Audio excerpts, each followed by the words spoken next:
Este audiolivro foi produzido pelo canal A Sociedade do Audiolivro. Narração de Youssef Barros. Para apoiar este projeto e manter viva a literatura imortal, acesse o Apoia-se. O link está na descrição. Se preferir, faça uma contribuição direta via Pix. A chave está na descrição. E o QR Code está visível agora na tela. Curta, comente e compartilhe este audiolivro com outros amantes da literatura. Seu apoio faz toda a diferença. Para uma experiência mais imersiva, recomendamos o uso de fones de ouvido. Dúvidas, parcerias ou contato profissional, veja as informações na descrição do vídeo. Muito obrigado por estar conosco. Desejamos a você uma excelente escuta e uma boa leitura.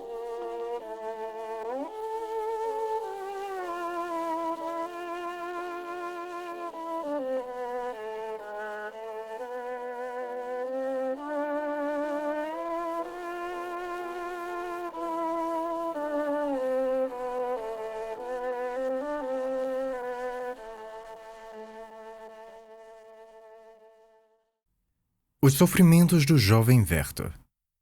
Goethe. Juntei cuidadosamente tudo quanto me foi possível recolher a respeito do pobre Werther, e aqui vos ofereço, certo de que mo agradecereis. Sei também que não podereis recusar vossa admiração e amizade ao seu espírito e caráter, vossas lágrimas ao seu destino. E a ti, homem bom, que sentes as mesmas angústias do desventurado Werther, possa tu encontrar alguma consolação em seus sofrimentos. Que este pequeno livro te seja um amigo, se a sorte ou a tua própria culpa não permitem que encontres outro mais à mão. 4 de maio. Contente eu por haver partido, meu caro amigo, que é então o coração humano? Apartar-me de você que tanto estimo, você de quem eu era inseparável, e andar contente, mas eu sei que me há de perdoar.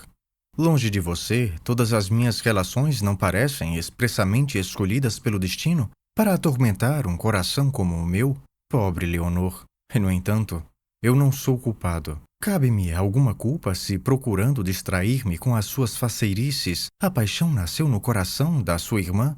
Entretanto, serei eu inteiramente irrepreensível? Não procurarei alimentar os seus sentimentos? Eu mesmo não me divertia com o seu modo inocente e sincero de expressá-los, que tantas vezes nos fez rir, quando, na verdade, não havia motivos para riso? Não. Que é o homem para ousar lamentar-se a respeito de si mesmo? Meu amigo, prometo emendar-me. Não mais, como foi sempre meu costume, repisarei os aborrecimentos miúdos que a sorte nos reserva. Quero fruir o presente e considerar o passado como passado. Você tem razão. Os homens sofreriam menos se não se aplicassem tanto. E Deus sabe por que eles são assim. A invocar os males idos e vividos, em vez de esforçar-se por tornar suportável um presente medíocre. Tenha a bondade de dizer à minha mãe que eu me ocuparei, da melhor forma possível, do negócio de que ela me incumbiu, e mandarei notícias dentro em breve. Avistei-me com minha tia. Não a achei tão má como a pintam em nossa casa. É uma mulher vivaz, arrebatada, de excelente coração. Expus-lhe os prejuízos causados à minha mãe pela retenção da parte que lhe cabe na herança. Minha tia contou-me os motivos, dizendo-me as condições mediante as quais está disposta a enviar-nos tudo quanto reclamamos, e até mais alguma coisa. A respeito é o que há por hoje. Fale à minha mãe que tudo se arranjará. Esse pequeno caso, meu amigo, demonstrou-me ainda uma vez que os mal-entendidos e a indolência talvez produzam mais discórdias no mundo do que a duplicidade e a maldade. Pelo menos, estas duas últimas são mais raras. Quanto ao resto, sinto-me aqui perfeitamente bem. A solidão neste verdadeiro paraíso é um bálsamo para o meu coração sempre fremente, que transborda o calor exuberante da primavera. Cada árvore, cada sebe forma um tufo de flores, e a gente tem vontade de transformar-se em abelha para flutuar neste oceano de perfumes e deles fazer o único alimento. A vila em si mesma é pouco agradável, mas em compensação os arredores oferecem belezas naturais indescritíveis. Foi o que decidiu o finado Conde de M. a construir seu jardim sobre uma das colinas que se entrecruzam de modo variado e encantador, formando encostas e vales deliciosos. O jardim é simples. Aí penetrando, sente-se logo que não foi um hábil jardineiro quem lhe traçou o plano, mas um coração sensível, desejoso de concentrar-se em si mesmo naquele recanto. Já consagrei mais de uma lágrima à memória do conde, no pequeno pavilhão em ruínas, seu retiro predileto, e que é também o meu.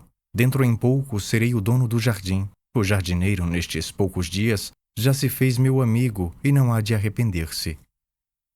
10 de maio. Minha alma inunda-se de uma serenidade maravilhosa, harmonizando-se com as das doces manhãs primaveris que procuro fruir com todas as minhas forças. Estou só e abandono-me à alegria de viver nesta região criada para as almas iguais à minha. Sou tão feliz, meu amigo, e de tal modo mergulhado no tranquilo sentimento da minha própria existência que esqueci a minha arte. Neste momento, ser-me-ia impossível desenhar a coisa mais simples, e no entanto nunca fui tão grande pintor. Quando em torno de mim os vapores se elevam do meu vale querido e o sol a pino procura devassar a impenetrável penumbra da minha floresta, mas apenas alguns dos seus raios conseguem insinuar-se no fundo deste santuário, quando, à beira da cascata, oculta sob os arbustos, descubro rente ao chão 1000 diferentes espécies de plantazinhas. Quando sinto mais perto do meu coração a formigar de um pequeno universo escondido embaixo das ervinhas, e são os insetos, moscardos de formas inumeráveis, cuja variedade desafia o observador, e sinto a presença do Todo-Poderoso que nos criou à sua imagem, o sopro do Todo-Amante que nos sustenta e faz flutuar no mundo de ternas delícias.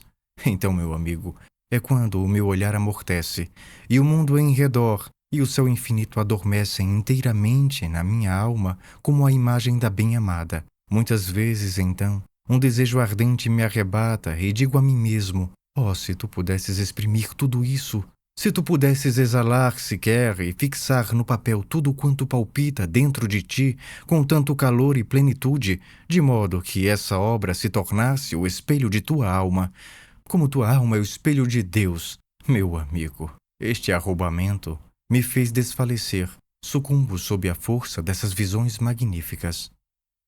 12 de maio. Não sei se os espíritos enganadores visitam estas campanhas, ou se é meu ardente coração que produz esta ilusão celestial. Tudo o que me cerca parece um paraíso. Nos arredores da vila encontra-se uma fonte para a qual, como Melusina e suas irmãs, me atrai uma espécie de enfeitiçamento. Descendo uma colinazinha, a gente estaca diante de um arco. Embaixo, ao fim de 20 degraus, a água brota cristalina de um bloco de mármore. O murozinho que a envolve um pouco mais no alto, as grandes árvores que lhe sombreiam os arredores, a frescura desse local, tudo isso fascina e ao mesmo tempo causa um frêmito misterioso. Não há dia em que eu não repouse ali pelo menos 1 hora. Vejo as moças que saem da vila para buscar água, a mais inocente e a mais necessária das tarefas, outrora praticada pelas próprias filhas dos reis.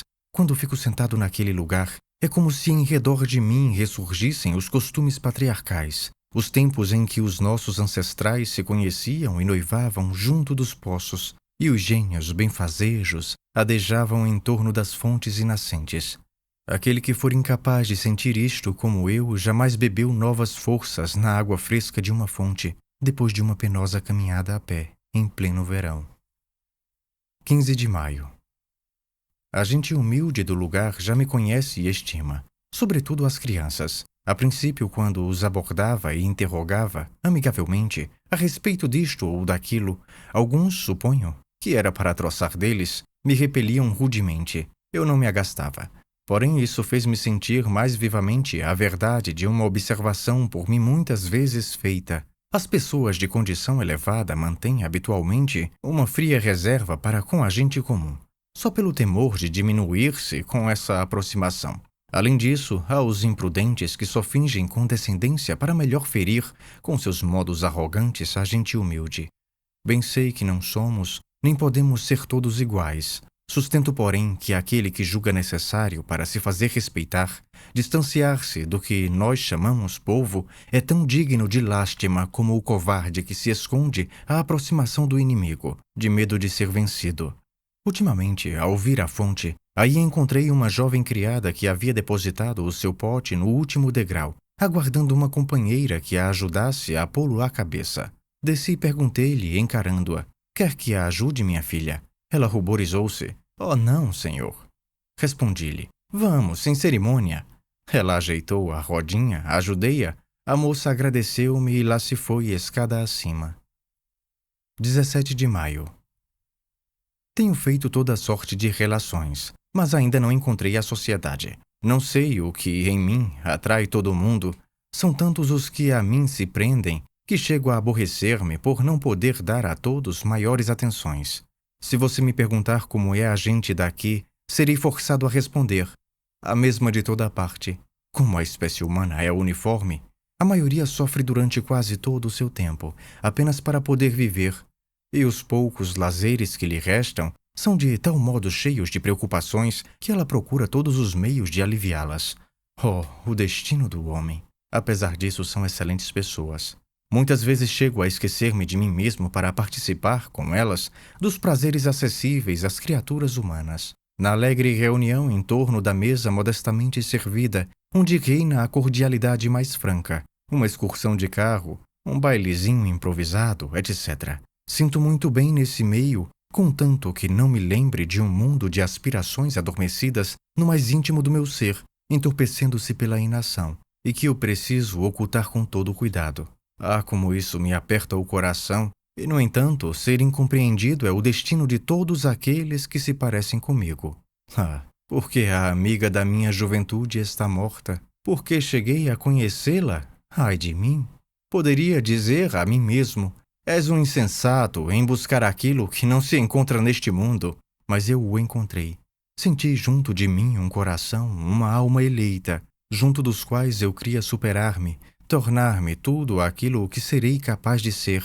Oh, grande Deus, haverá então uma só das faculdades da minha alma que não possa ser aproveitada? Perante ela, não podia eu desdobrar inteiramente esta maravilhosa sensibilidade graças à qual meu coração envolve toda a natureza? Não ofereciam nossas conversações uma constante mistura dos mais delicados sentimentos e do mais agudo espírito, assinalando-se em todas as suas modalidades e até na impertinência pelo sinal do gênio? Entretanto, ai de mim, mais velha que eu apenas alguns anos, foi a primeira a baixar ao túmulo. Jamais esquecerei sua firmeza de alma e divina resignação. Há dias encontrei um jovem de nome V, caráter franco e fisionomia radiante de felicidade, recentemente saído da universidade, sem considerar-se um sábio. Crê, entretanto, saber mais do que os outros. Em pouco tempo adquiriu uma instrução completa, tendo empregado muito bem o seu tempo, ao que várias vezes pude averiguar. Quando soube que eu desenho muito e conheço o grego, duas coisas que são tidas aqui como fenomenais, procurou ligar-se a mim, desdobrando uma grande erudição, de Batteux a Wood, de Pilis a Winckelmann. Assegurara-me haver lido toda a primeira parte da teoria de Sulzer, e possui um manuscrito de Heine a respeito da arte antiga. Deixei-o discorrer. Faz também relações com um excelente cidadão, cordial e franco. É o bailio do príncipe. Dizem que é um prazer vê-lo no meio dos seus 9 filhos. Louvam sobretudo a sua filha mais velha. Ele convidou-me a conhecê-la e eu fui fazer-lhe uma visita. Moram num pavilhão de caça pertencente ao príncipe, distante daqui légua e meia. Para lá se transferiu o bailio depois da morte da esposa. Porquanto permanecer na vila e na própria casa onde ela expirou, tornou-se para ele extremamente penoso. Afora essas pessoas, acho-me envolvido por algumas criaturas caricatas, nas quais tudo me é insuportável, principalmente suas demonstrações de amizade. Adeus, eis uma carta que você há de aprovar, pois tudo nela tem um caráter de história. 22 de maio.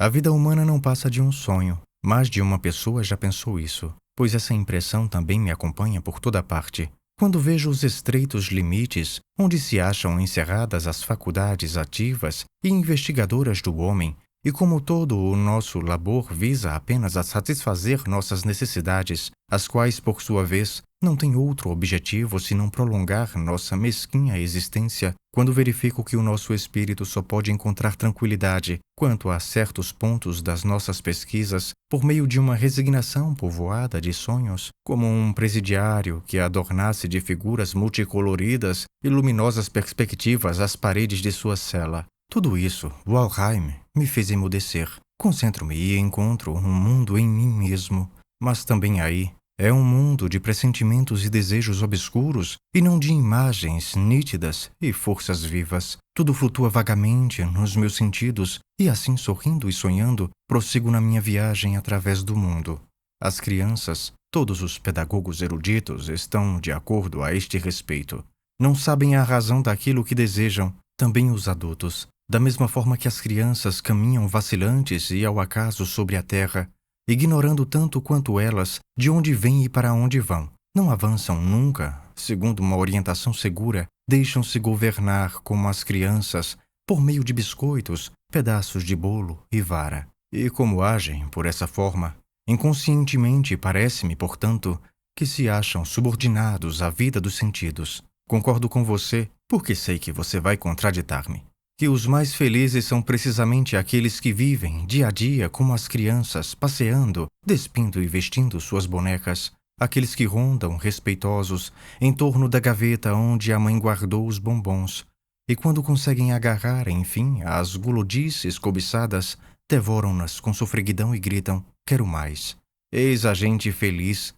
Também é ditosa a gente que, emprestando nomes pomposos às suas mesquinhas ocupações e até às suas paixões, conseguem fazê-las passar por gigantescos empreendimentos destinados à salvação e prosperidade do gênero humano. Tanto melhor para os que não são assim. Mas aquele que humildemente reconhece o resultado final de todas as coisas, vendo de um lado como o burguês facilmente arranja o seu pequeno jardim e dele faz um paraíso, e de outro, como o miserável, arfando sob o seu fardo, segue o seu caminho sem revoltar-se, mas aspirando todos, do mesmo modo, a enxergar ainda por um minuto a luz do sol. Sim, quem isso observa à margem permanece tranquilo. Também este se representa a seu modo um universo que tira de si mesmo, e também é feliz porque é homem. E assim, quaisquer que sejam os obstáculos que entravem seus passos, guarda sempre no coração o doce sentimento de que é livre e poderá, quando quiser, sair da sua prisão. 26 de maio. Você sabe como eu me aboleto em qualquer recanto onde me sinta bem. Aí ergo a minha tenda e acomodo-me numa vida modesta. Também aqui encontrei um recanto que me seduz. A uma légua, mais ou menos, da vila, há uma aldeia chamada Walheim, agradavelmente situada numa colina, subindo-se pelo atalho. De lá se descortina todo o vale. Uma bondosa mulher obsequiosa e ainda diligente para sua idade tem lá um pequeno albergue onde vende cerveja, vinho e café. Dominando tudo, há duas tilhas cuja galhardia cobre inteiramente a pequena praça diante da igreja, contornada pelas habitações dos camponeses, granjas e quintas. Raramente tenho encontrado um recanto onde me sentisse tão bem. Mandei que do albergue me transportassem para o local uma cadeira e uma mesa, e ali tomo café lendo o meu Homero. A primeira vez que, casualmente, por uma bela tarde, me vi embaixo das tilhas, a praça estava deserta. Todo o mundo fora para o campo, salvo um menino de 4 anos, mais ou menos. Sentado no chão, sustentava sobre as pernas, de maneira a servir-lhe de cadeira, um bebê de 6 meses. Embora permanecendo imóvel, o garoto passeava os olhos em torno, com extrema vivacidade. Jubiloso diante da cena, sentei-me sobre uma charrua que ali se achava e desenhei com o maior prazer aquele ato fraternal, juntando-lhe à sebe próxima algumas rodas de trole, partidas, tudo com muita realidade. Notei ao cabo de uma hora que, feito um desenho muito interessante, sem acrescentar-lhe coisa alguma por mim imaginada, isto fortaleceu-me a convicção de cingir-me, daqui por diante, unicamente à natureza. Só ela é infinitamente rica e só ela é capaz de formar os grandes artistas. Há muito queria dizer a favor das regras de arte, como a favor das leis da sociedade. Quem se forma segundo essas regras não produzirá nunca uma obra absurda, nem completamente ruim. Da mesma sorte, um homem educado segundo as leis e o decoro jamais poderá ser um vizinho intolerável, nem um insigne bandido. Não obstante, diga-se o que se disser, toda regra destrói o verdadeiro sentimento e a verdadeira expressão da natureza. Você objetará: isso é injusto. A regra só indica os limites, poda as ramagens muito luxuriantes, etc. Meu amigo, quer uma comparação? Todas essas coisas são como o amor. Um jovem dá o seu coração a uma mulher, Passa junto dela todas as horas do dia, prodigaliza todas as suas faculdades e tudo quanto tem para lhe testemunhar que se consagra a ela inteiramente. Aparece um pedante, um homem de bom senso, e diz ao moço: meu caro senhor, amar é próprio do homem, mas é preciso amar como pessoa razoável. Reparti vosso tempo consagrando uma parte ao trabalho e outra, às vossas horas vagas somente, à mulher amada. Daí um balanço em vossa fortuna. Retirando daquilo que sobrar, não vos proíbo que lhe façais presentes, mas não muitos. Por exemplo, quando ela realiza suas festas por ocasião do seu aniversário, etc. Se o nosso jovem mostra-se obediente, tornar-se-á um sujeito recomendável e empenhar-me-ei junto de um príncipe a confiar-lhe qualquer emprego público, mas não se procede desse modo com o amor ou com o talento, quando se trata de um artista. Meus amigos, porque todas as vezes se vê a torrente do gênio alterar-se em grandes ondas, avançar rugindo e perturbar as almas maravilhadas. Caros amigos, é porque os espíritos refletidos, colocados nas duas margens, temendo a devastação dos seus pavilhõezinhos, do canteiro das tulipas, das hortas, sabem evitar a tempo, por meio de diques e sangradouros, o perigo que os ameaça. 27 de maio.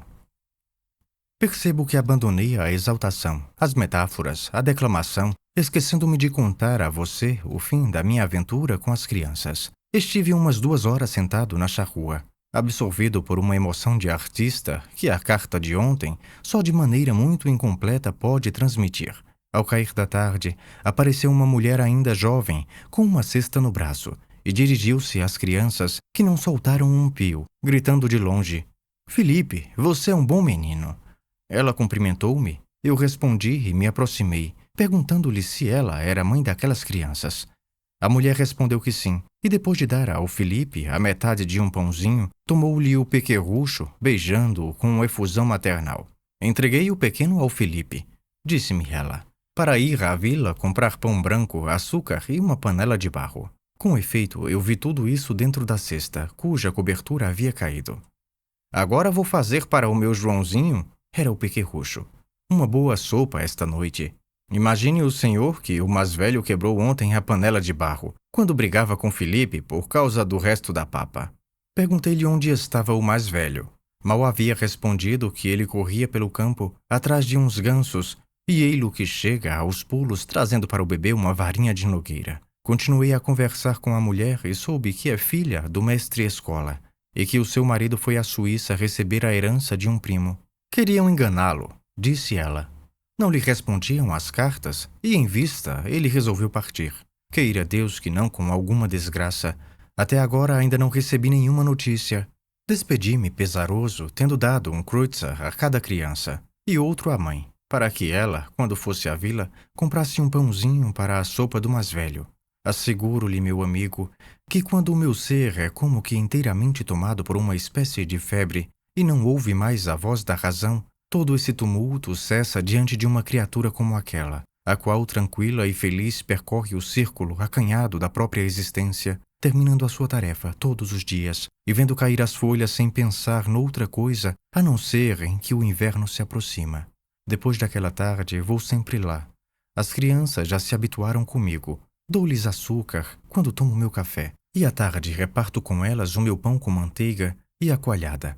Aos domingos elas recebem, regularmente, o seu kreutzer, e se acaso lá não me encontro na hora combinada, a hospedeira tem ordem de fazer a distribuição. As crianças se mostram muito confiantes, contando-me 1000 pequenas coisas. Quando as outras crianças da aldeia se juntam em torno de nós, diverte-me imenso observar-lhes as pequenas paixões e a expressão ingênua dos seus desejos. Custei muito a convencer a mãe de que, em absoluto, a criançada estava incomodando o senhor. 30 de maio. O que disse da outra vez sobre a pintura aplica-se também à poesia. Trata-se apenas de reconhecer o que é belo e ousar expressá-lo. Não sei se condensei tudo em tão poucas palavras. Hoje testemunhei uma cena que, fielmente transcrita, faria o mais formoso idílio do mundo. Mas a que propósito vem isto de poesia, de cena de idílio? Para dar interesse a qualquer manifestação da natureza, serão precisos sempre enfeites e arrebiques? Se você espera, por causa desse exórdio, qualquer coisa de sublime, engana-se redondamente. Foi um jovem camponês, simplesmente, que me provocou tão viva simpatia. Como de costume, enunciei mal meu pensamento, e você irá acusar-me de exagero. Foi ainda Valheim, sempre Valheim, que produziu essa raridade. Toda uma companhia se reuniu sob as tilhas para tomar café. Como não me agradasse, arranjei um pretexto para isolar-me dela. Nisto, um campônio, saído de uma casa próxima, pôs-se a ajustar a charrua onde me sentei para desenhar dias antes. Como sua fisionomia me parecesse simpática, dirigi-lhe a palavra, informando-me de sua situação. Fizemos logo conhecimento e, como sempre faço com a gente da sua classe, desandamos a conversar familiarmente, sem dar por isso. Contou-me ele que trabalha para uma viúva que o trata bondosamente. De tal modo falou-me dela, tecendo-lhe mil louvores, que logo percebi haver de sua parte um devotamento de corpo e alma.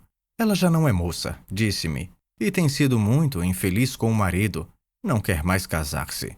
Sentia-se claramente, através dessas palavras, quanto ele a acha bela e sedutora, e deseja que ela o escolha para apagar a lembrança dos maus tratos sofridos por seu primeiro esposo. Seria preciso repetir tudo isso palavra por palavra para dar a você uma ideia da pureza desse fato, do amor e felicidade desse homem. Mas seria preciso que eu tivesse os dons de um grande poeta para pintar a você, de modo eloquente, a expressão dos seus gestos, o som harmonioso da sua voz, o fogo interior que brilha nos seus olhos. Não, palavra nenhuma pode exprimir a ternura que transparecia em seus gestos e no seu rosto. Por mais que eu me esforçasse, seria sempre opaco e pesado. Comoveu-me, sobretudo, o seu temor de que eu suspeitasse injustamente da conduta dessa mulher em relação a ele. Como era encantador ouvi-lo falar do seu rosto, de toda a sua pessoa, a qual, embora tivesse perdido a frescura da mocidade, o atraía e prendia com um fascínio irresistível. Só posso repetir tudo isso a mim mesmo, ao mais profundo da minha alma. Em toda a minha vida, nunca vi tão ardente paixão e tão alvoroçado desejo aliados a tanta pureza. Posso garantir-lhe que nem em sonhos eu me sentiria tão puro. Não me escarneça. Afirmo-lhe que, só a lembrança de um sentimento tão sincero e cheio de inocência, sinto-me abrasado até o mais profundo do meu ser. A imagem dessa paixão acompanha-me por toda a parte, e também eu, presa do mesmo fogo, ardo e entristeço-me. Farei tudo para ver essa mulher o mais cedo possível, ou, refletindo melhor, evitá-la-ei. Bem melhor será que eu a veja através dos olhos do seu amante, pois aos meus talvez se apresente muito diversa daquilo que se me afigura. Por que estragar uma tão bela imagem? 16 de junho. A razão por que eu não lhe tenho escrito? E é você que me pergunta? Você que se inclui entre os sábios, pode bem adivinhar que sou feliz, e mesmo... Em duas palavras, conheci alguém que tocou meu coração. Eu não sei o que o diga. Não é fácil contar-lhe metodicamente as circunstâncias que me fizeram conhecer a mais adorável das criaturas. Sinto-me contente, feliz. Serei, portanto, um mau narrador. É um anjo. Nossa, já sei que todos dizem isso da sua amada, não é verdade? Entretanto, é-me impossível dizer a você o quanto ela é perfeita, nem por que é tão perfeita. Só isto basta. Ela tomou conta de todo o meu ser. Tanta naturalidade aliada a um alto espírito de justiça. Tanta bondade aliada a tamanha firmeza. Uma alma tão serena e tão cheia de vida e energia. Tudo quanto acabo de dizer não passa de pobres abstrações que não dão a menor ideia da sua individualidade. De outra vez não. É agora que eu quero contar a você tudo o quanto acaba de acontecer. Se não contar agora, não contarei nunca mais. Porque aqui entre nós, 3 vezes depois que comecei a escrever, estive a pique de descansar a pena. Mandar arrear o cavalo e ir vê-la. Entretanto, eu havia jurado a mim mesmo de não ir hoje lá. Mas a cada momento vejo-me à janela olhando a que altura ainda está o sol. Não pude resistir. Tive de ir vê-la e eis-me de volta, Valheim. Devoro o meu pão com manteiga e escrevo ao mesmo tempo. Que maravilha para a minha alma tê-la visto em meio à algazarra das crianças, seus 8 irmãozinhos. Se continua a escrever assim, tanto faz a você começar pelo começo como pelo fim. Ouça-me então. Esforçar-me-ei para dar-lhe todos os pormenores. Escrevi-lhe há tempos contando o meu conhecimento com o bailio S., o que me convidou a fazer-lhe uma visita o mais cedo possível. em seu retiro, ou melhor, no seu reinozinho. Descuidei-me dessa promessa e talvez lá não teria ido nunca, se o acaso não me tivesse revelado o tesouro que se esconde naquela solidão. Os jovens daqui organizam um baile no campo. Aceitei o convite que me foi feito, oferecendo-me como cavalheiro a uma jovem da vila. Boa e bonita, mas insignificante quanto ao mais. Combinou-se que eu arranjasse um carro para levar à festa a minha dama e sua prima, e de passagem apanhássemos Carlota S. O senhor vai conhecer uma linda criatura, disse a minha companheira quando nos dirigíamos através do bosque imenso e bem cuidado para o pavilhão de caça, e a primeira acrescentou: não vá apaixonar-se. Por quê? Respondi eu.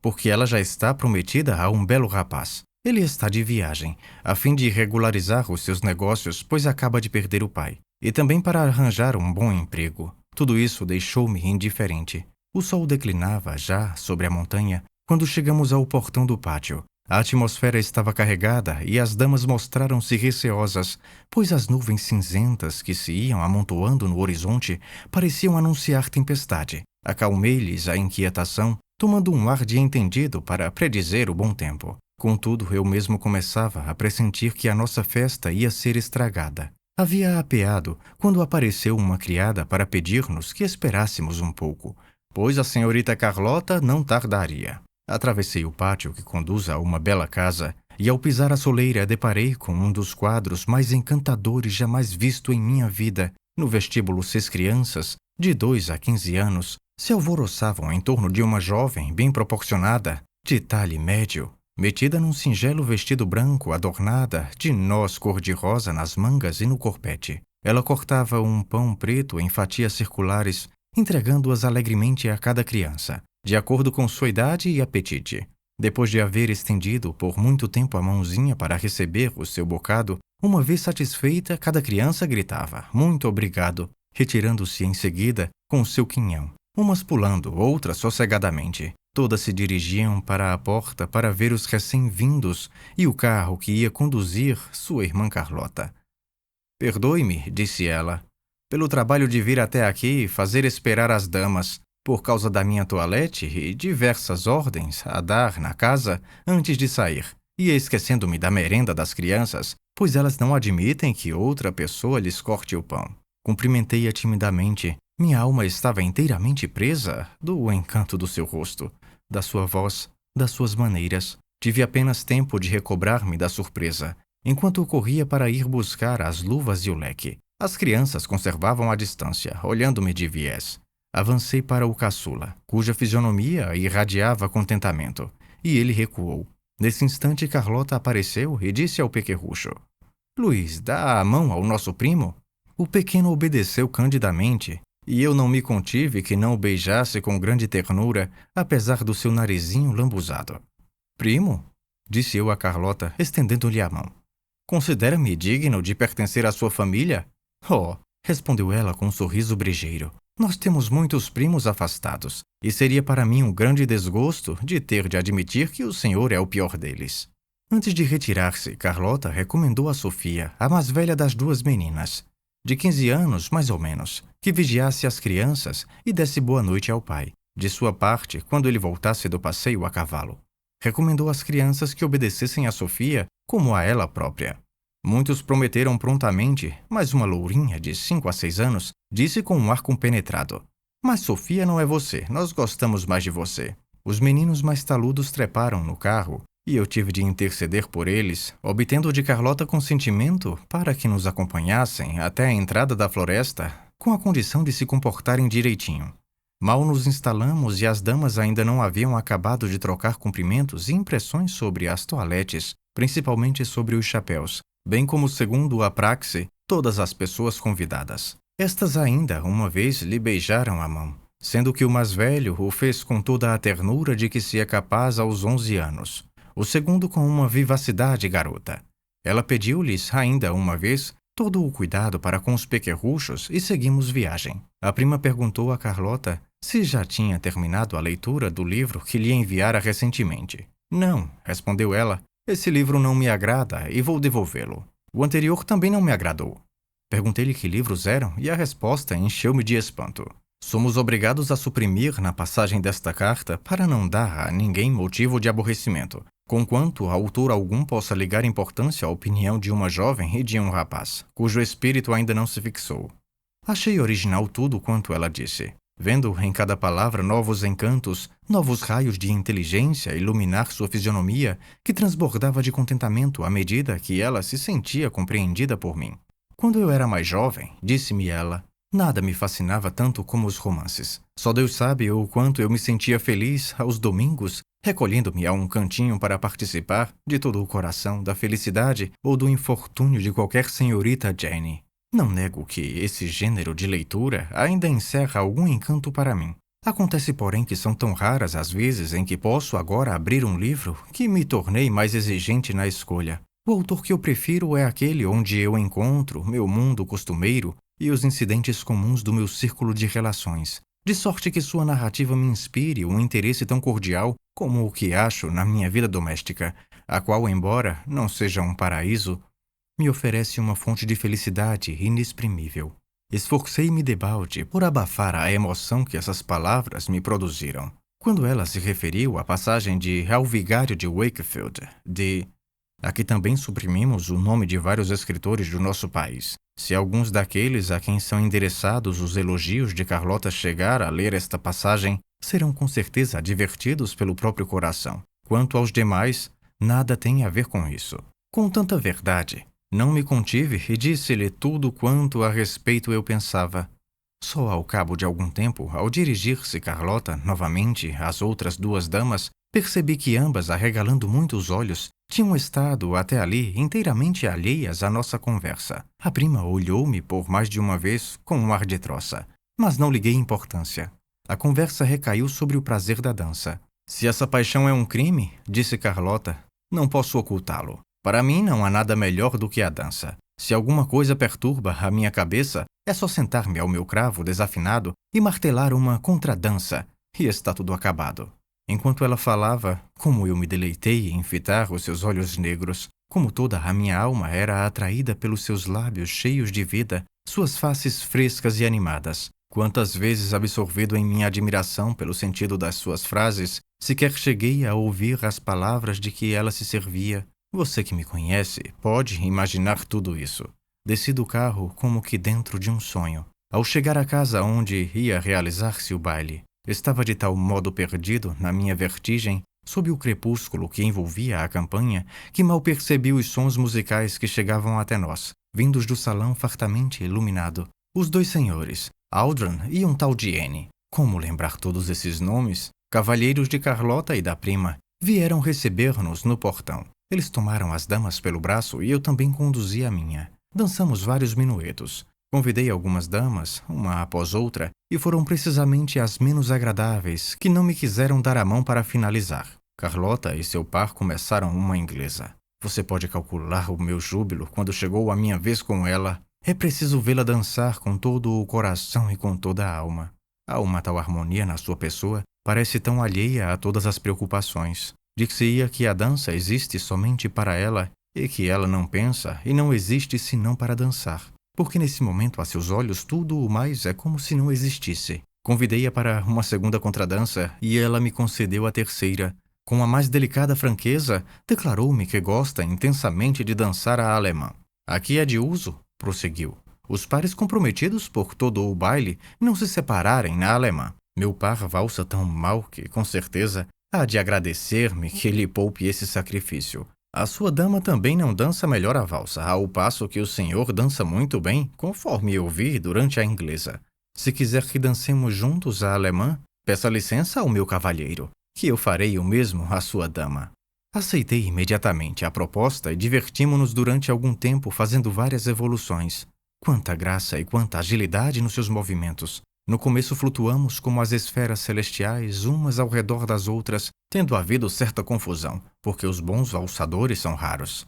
Prudentemente deixamos que eles desistissem, e quando os mais desajeitados abandonaram a praça, nós a ocupamos até o fim, e conosco um outro par, Audran e a sua dama. Nunca me senti tão leve. Ter nos braços a mais encantadora das criaturas, turbilhonar com a rapidez do raio até que tudo se desvanecesse em torno de nós e que, Mas Valheim, para falar francamente, jurei a mim mesmo que se arrumasse uma jovem e tivesse qualquer direito sobre ela, preferia fazer-me matar a consentir que ela valsasse com outro. Você me entende? Caminhamos pela sala, dando várias voltas para tomar fôlego. Em seguida ela sentou-se, e as laranjas que reservei, as únicas restantes, ela as saboreou com grande prazer.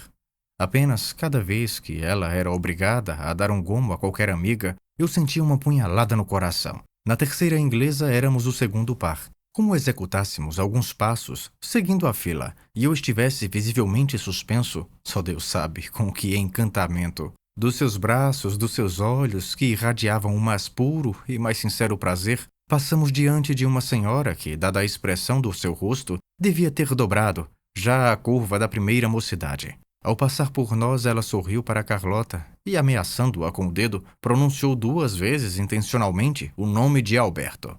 Se não é indiscrição, quem é esse Alberto? Perguntei a Carlota. Ela ia responder-me, mas interrompeu-se porque devíamos separar-nos a fim de formarmos a fileira de 8. Quando nos cruzamos, pareceu-me ver na sua fronte uma expressão pensativa. Por que ocultar-lhe? Disse-me ela, dando-me a mão para fazer a promenade. Alberto é um belo rapaz, é meu noivo, faz pouco tempo. Isso não era uma novidade para mim, pois durante o trajeto, as outras moças m'o tinham dito. E, no entanto, pareceu-me uma revelação, porque eu não tinha ainda ligado essa ideia à outra que se me tornou, em poucos momentos, tão cara. De repente, perturbei-me, perdi a cabeça, troquei tudo e lancei a confusão na dança. De que foi preciso a presença de espírito de Carlota, a qual, fazendo um grande esforço, fez com que eu entrasse à ordem e a reestabeleceu imediatamente. Antes de findar a dança, os relâmpagos, que vimos por muito tempo iluminar o horizonte, mas que se havia dado a calmaria, tornaram-se mais frequentes e os trovões abafaram a música. 3 damas abandonaram precipitadamente os seus lugares, seguidas pelos cavalheiros. A desordem generalizou-se e a música parou. É natural que toda calamidade, todas as aflições que nos surpreendam, em meio do prazer, façam em nós uma impressão mais forte do que em qualquer outro momento. Não só porque sentimos mais fortemente o contraste, como porque os nossos sentidos, já despertados à emoção, ficam muito mais impressionáveis. Foi por isso que a fisionomia das damas tomou uma expressão estranha. A mais razoável sentou-se a um canto, de costas para a janela, tapando os ouvidos.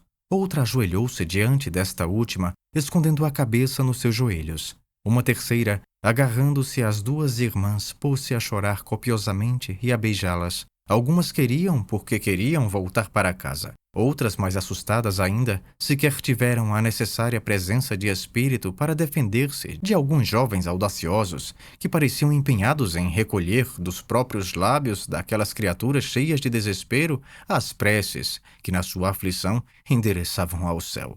Muitos cavalheiros tinham descido para fumar tranquilamente o seu cachimbo.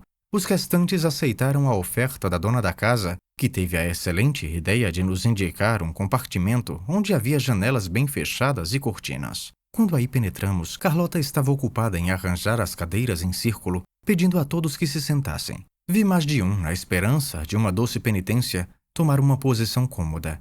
Nós vamos fazer o jogo da conta, advertiu Carlota. Atenção! Vou começar da direita para a esquerda. Vocês contarão um depois do outro, somando cada qual o número dado pelo vizinho, mais ou menos como se faz na corrida da tocha, em que ela passa de mão em mão. Aquele que se enganar receberá um tabefe. E iremos continuando assim até chegar a 1000. Começou então uma cena muito divertida. Ela percorria o círculo com o braço estendido. O primeiro disse 1, seu vizinho 2, o seguinte 3, e assim sucessivamente. Ela foi acelerando cada vez mais a pergunta, de sorte que um dos seus parceiros deixou passar a sua vez e recebeu, pá, um tabefe. O parceiro seguinte, presa de um ataque de riso, deixou escapar a vez e recebeu, por seu turno, pá, outro tabefe. E foi sempre assim, aumentando a velocidade. Eu recebi de minha parte 2 bofetadas. Notei com grande satisfação que eram mais fortes do que aquelas que ela dera nos outros. Os risos e um estrondo generalizado puseram um termo ao jogo, antes que se chegasse a 1000. Formaram-se pequenos grupos isolados. A tormenta passara. Acompanhei Carlota até o salão. De caminho, ela me disse: os tabefes fizeram você esquecer a tempestade e o resto. Não pude responder coisa alguma. Ela prosseguiu. Eu era uma das mais medrosas, mas tomei coragem fingindo coragem para animar os outros. Aproximamo-nos da janela. Os trovões continuavam, mas cada vez mais distantes, e uma chuva deliciosa começou a cair, fazendo um agradável ruído. Subiam até nós bafagens de ar tépido e carregado de um cheiro vivificante. Ela estava apoiada sobre o cotovelo, olhando a campanha. Ergueu o olhar para o céu e em seguida para mim. Notei que seus olhos estavam banhados de lágrimas. Ela colocou a mão sobre a minha e exclamou: "Ó Klopstock!" Lembrei-me imediatamente da ode magnífica em que Carlota pensava e abandonei minhas emoções que só aquela palavra despertou em mim. Sem poder conter-me, curvei-me sobre sua mão, cobrindo-a de beijos e de lágrimas. Depois meus olhos procuravam novamente os dela. Ó nobre poeta! E dizer que não vistes a vossa apoteose naquele olhar, que eu não ouça nunca mais pronunciar o vosso nome tantas vezes profanado. 19 de junho.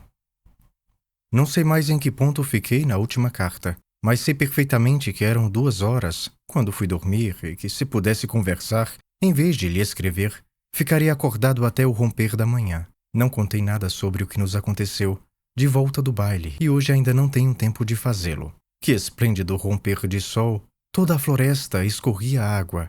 Os campos intermináveis tinham sido refrescados. Todos os companheiros tinham adormecido. Carlota perguntou-me se eu não queria fazer o mesmo, dizendo-me que não me constrangesse por causa dela, enquanto seus olhos estiverem abertos. Respondi-lhe: "Não há perigo de que eu durma." Assim viajamos em excelentes disposições até sua porta. A criada veio abri-la muito cautelosamente e respondeu a todas as perguntas de Carlota, informando que seu pai e as crianças estavam bem e dormiam ainda. Deixei-a então, pedindo que me permitisse ir vê-la naquele mesmo dia. Ela consentiu e eu voltei lá. A partir desse momento, o sol, a lua e as estrelas podem continuar a brilhar, sem que eu dê por isso. Não sei se faz dia ou noite. O universo inteiro não existe para mim. 21 de junho. Meus dias de felicidade são como os que os Deus reserva aos seus santos. Qualquer que seja a sorte que me espera, não poderei dizer que não fruí as alegrias mais puras desta vida. Você conhece a minha Valheim. Instalei-me lá a meia hora da casa de Carlota, desfrutando no mais íntimo de mim mesmo toda a aventura que é dado ao homem desfrutar. Escolhendo Valheim como termo das minhas caminhadas, quão longe estava eu de acreditar que estivesse tão próximo do céu. Quantas vezes, ao levar um pouco além as minhas excursões, divisei não só do cimo da montanha como da planície que se estende para lá do rio, aquele pavilhão de caça onde neste momento se concentram todos os meus votos. Meu caro Valheim, arquitetei toda sorte de reflexões a respeito do desejo que o homem sente de dilatar o seu horizonte, fazendo novas descobertas, errando a aventura e, além disso, a respeito do sentimento que o leva a acomodar-se numa existência limitada e a caminhar com os antolhos do hábito, sem preocupar-se com o que se acha à direita ou à esquerda. Quando cheguei aqui e do alto da colina pus-me a contemplar esse lindo vale, senti-me atraído de modo estranho por todo esse vasto horizonte. Ah, se eu pudesse mergulhar nas sombras daquele pequeno bosque lá longe! Ah, se eu pudesse galgar o pico daquela montanha distante e de lá abarcar a região inteira! Não poder errar por aquelas colinas que se ligam umas às outras e pelos vales cheios de sombra pensativa. E percorria-os regressando sem haver encontrado aquilo que esperava. A distância naquelas paragens parece-se com o futuro, um todo imenso, e como que envolvido por uma neblina estende-se diante da nossa alma. Nosso coração aí mergulha e se perde, da mesma forma que os nossos olhos, e ardentemente aspiramos e nos abandonamos por completo, deixando-nos impregnar de um sentimento único, sublime e delicioso. Mas ai de nós, quando lá chegamos, vemos que nada mudou. Encontramo-nos tão pobres, tão mesquinhos como antes. A alma sequiosa suspira pela água refrescante que lhe fugiu. E é assim que o homem de índole mais inquieta acaba por aspirar ao retorno à sua pátria, encontrando em sua cabana, no regaço da esposa, entre os filhos e no trabalho para sustentá-los, a felicidade que em vão procurou na terra inteira. Ao romper da alva, eis-me na minha Valheim. Eu mesmo faço a colheita de ervilhas na horta do albergue e sento-me para debulhá-las, enquanto leio o meu Homero. Depois vou escolher uma panela na pequena cozinha, deito-lhe a manteiga, ponho dentro as ervilhas e fico a remexê-las de vez em quando. Assim represento-me bem ao vivo o modo como os ousados pretendentes de Penélope matavam, reduziam as postas e assavam eles próprios os bois e os porcos. Nada desperta em mim uma tão tranquila e sincera emoção como esses vestígios da vida patriarcal, que sem pedantismo, graças a Deus, consigo misturar à minha existência rotineira. 26 de junho. Anteontem, o médico da vila, tendo chegado para ver o bailio, encontrou-me estendido no soalho, brincando com os irmãozinhos de Carlota, uns passeando de gatinhas em cima de mim, outros provocando-me e eu fazendo-lhe cócegas, tudo em meio a um grande barulho. Homem dogmático, rígido como um boneco de mola, sempre a arranjar as pregas dos punhos e estufar um imenso bofe de rendas, o doutor achou, notei isso porque ele torceu o nariz, a minha conduta incompatível com a dignidade de um homem razoável. De modo algum isso me perturbou. Deixei que discorresse muito judiciosamente a respeito de vários assuntos, ocupando-me em reerguer o castelo de cartas que os garotos haviam derrubado. Por isso, ao fazer o seu giro pela vida, deplorou ele que Werther estivesse acabando de estragar as crianças do bailio, já suficientemente mal educadas. Sim, meu caro Valheim, não há nada no mundo que me interesse tanto como as crianças. Quando as observo, noto nesses pequenos seres o germe de todas as virtudes, de todas as faculdades que, um dia, lhes serão tão necessárias. Na sua teimosia entrevejo a futura constância e firmeza de caráter. Nas suas garotices, o bom humor que lhes fará vencer facilmente os perigos deste mundo. E tudo isso de modo tão puro, tão incontaminado. Sempre e sempre eu evoco estas palavras de ouro do mestre da humanidade. Se não vos tornardes como estes. Pois bem, meu amigo, as crianças, que são nossos iguais, que deveríamos tomar por modelo, nós as tratamos como nossos escravos. Queremos que elas não tenham vontade, e nós não a temos? Sobre que se apoiam os nossos privilégios? No fato apenas de sermos mais velhos e mais experientes? Oh, grande Deus, das alturas do céu, só vedes velhas, crianças e crianças jovens, nada mais, e faz muito tempo. Vosso filho nos fez saber quais daqueles vos são mais agradáveis. Mas os homens, embora creiam em Deus, isto não é nenhuma novidade. Não o escutam e continuam a fazer a criança a sua própria imagem. E adeus, Valheim. Não desejo delirar mais do que já delirei. 1º de julho. O que Carlota deve ser para um enfermo, sente-o, meu pobre coração, muito mais enfermo do que aqueles que perecem sobre um leito de dor. Ela vai passar alguns dias na vila, em casa de uma boa mulher que se aproxima do seu fim, ao que dizem os médicos, e deseja tê-la junto de si nos últimos momentos. Na semana passada fui com ela ver o pastor de Saint alguma coisa. Pequena aldeia situada em um lugar desviado na montanha, a 1 légua daqui. Chegamos lá às 4 horas. Carlota levou consigo a menorzinha das irmãs. Quando penetramos no pátio do presbitério, ensombrado de enormes nogueiras, o bondoso velhote estava sentado num banco de pedra, em frente da porta. Ao perceber a presença de Carlota, pareceu reviver e quis levantar-se para ir ao seu encontro, esquecendo-se do seu bastão nodoso. Ela correu para ele, obrigou-o a sentar-se de novo, tomou um lugar ao seu lado, fazendo-lhe 1000 recomendações da parte do pai, e pôs-se a acariciar o filho mais novo do pastor, um fedelho todo lambuzado, o Benjamim da sua velhice. Se você a visse tratar o pobre ancião, erguer o tom de voz para que ele ouvisse melhor, falar-lhe de gente moça e robusta morta de repente, gabar as águas de Carlsbad e aprovar o projeto do velho de ir lá no próximo verão, enfim, dizer que ele tinha agora melhor fisionomia e melhor aspecto do que tinha na última visita.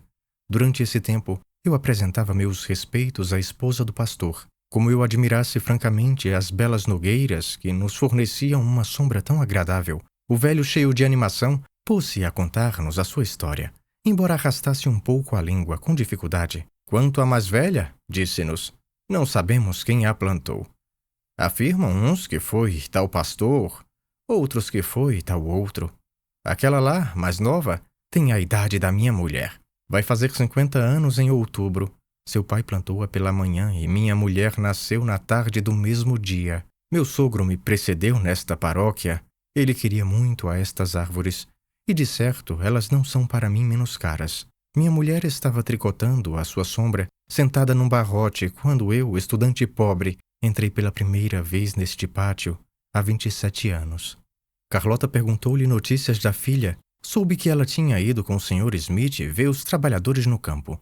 E o velho, retomando a sua narração, contou-nos como seu predecessor e a filha se haviam tomado de estima por ele, como se tornara pastor adjunto, depois seu sucessor. Mal havia terminado a história, vimos chegar pelo jardim a filha do pastor, acompanhada do tal Sr. Smith. Ela fez a Carlota um caloroso acolhimento e devo dizer que essa criatura não me desagradou. É uma morena esperta e bem proporcionada. Durante esses momentos de campo, a sua camaradagem agradou-me bastante. Seu apaixonado, porque os modos do Sr. Smith o denunciaram imediatamente.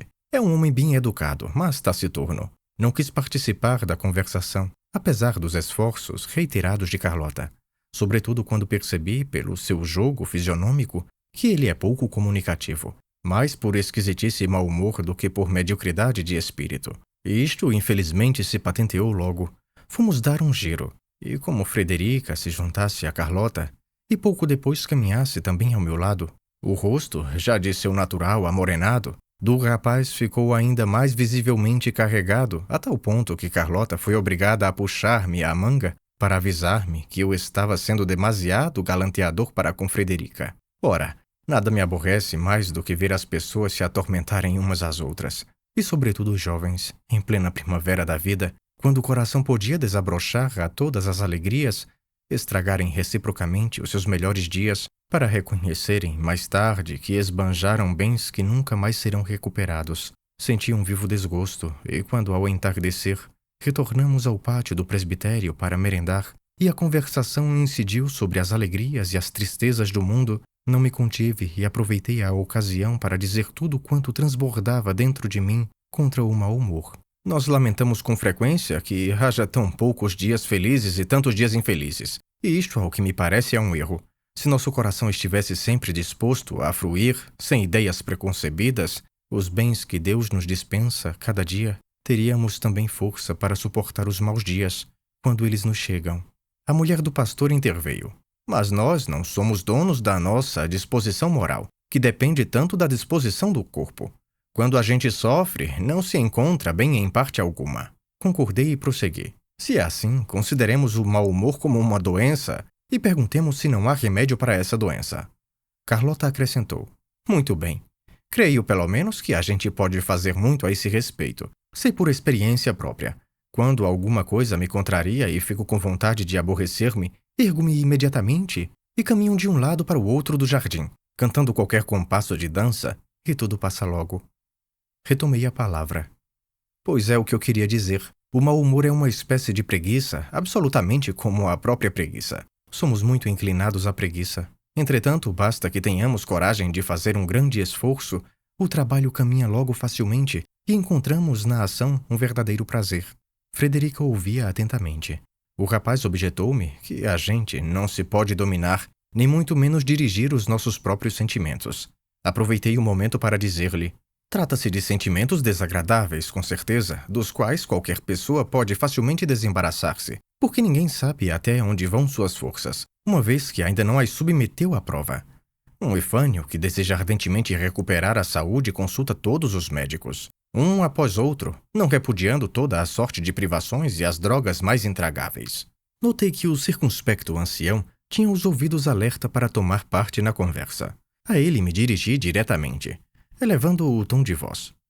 Prega-se contra tantos vícios, e, no entanto, que eu saiba, nenhum pregador tomou como tema o mau humor. Isso é para os pregadores das cidades, respondeu-me ele.